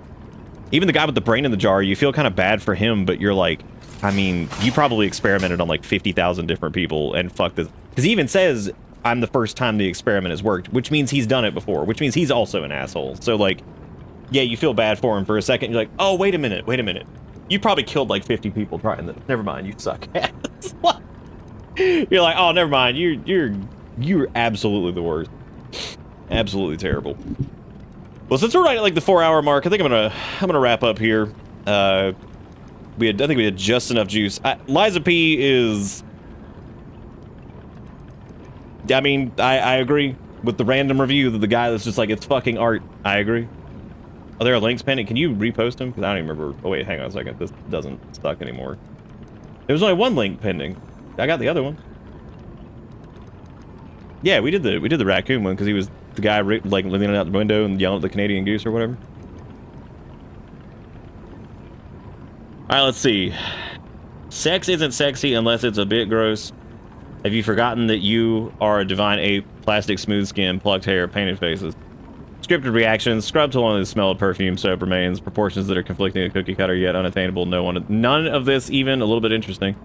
You can laugh at Napoleon's home in 3 days, don't bathe letter to his wife, but there's more sexuality in that one line than there is in the entire hypersexualized but painfully unsexy internet. What are your thoughts on Musk? I hope he dies.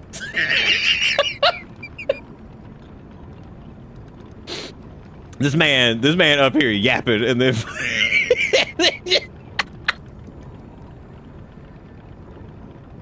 this man hitting like the ultimate yapping and then just, I hope he dies. Oh my god. I love somebody who's just very like, this guy's like this big verbose quality to them. There's just so many words and it's like, I hope he sucked. He sucked. That'd be like the equivalent of me sitting here just going on about P for like an hour and how fucking incredible this game is and then just wrapping this up with like, P perfect, y'all dumb, bye. Which is what I'm saying.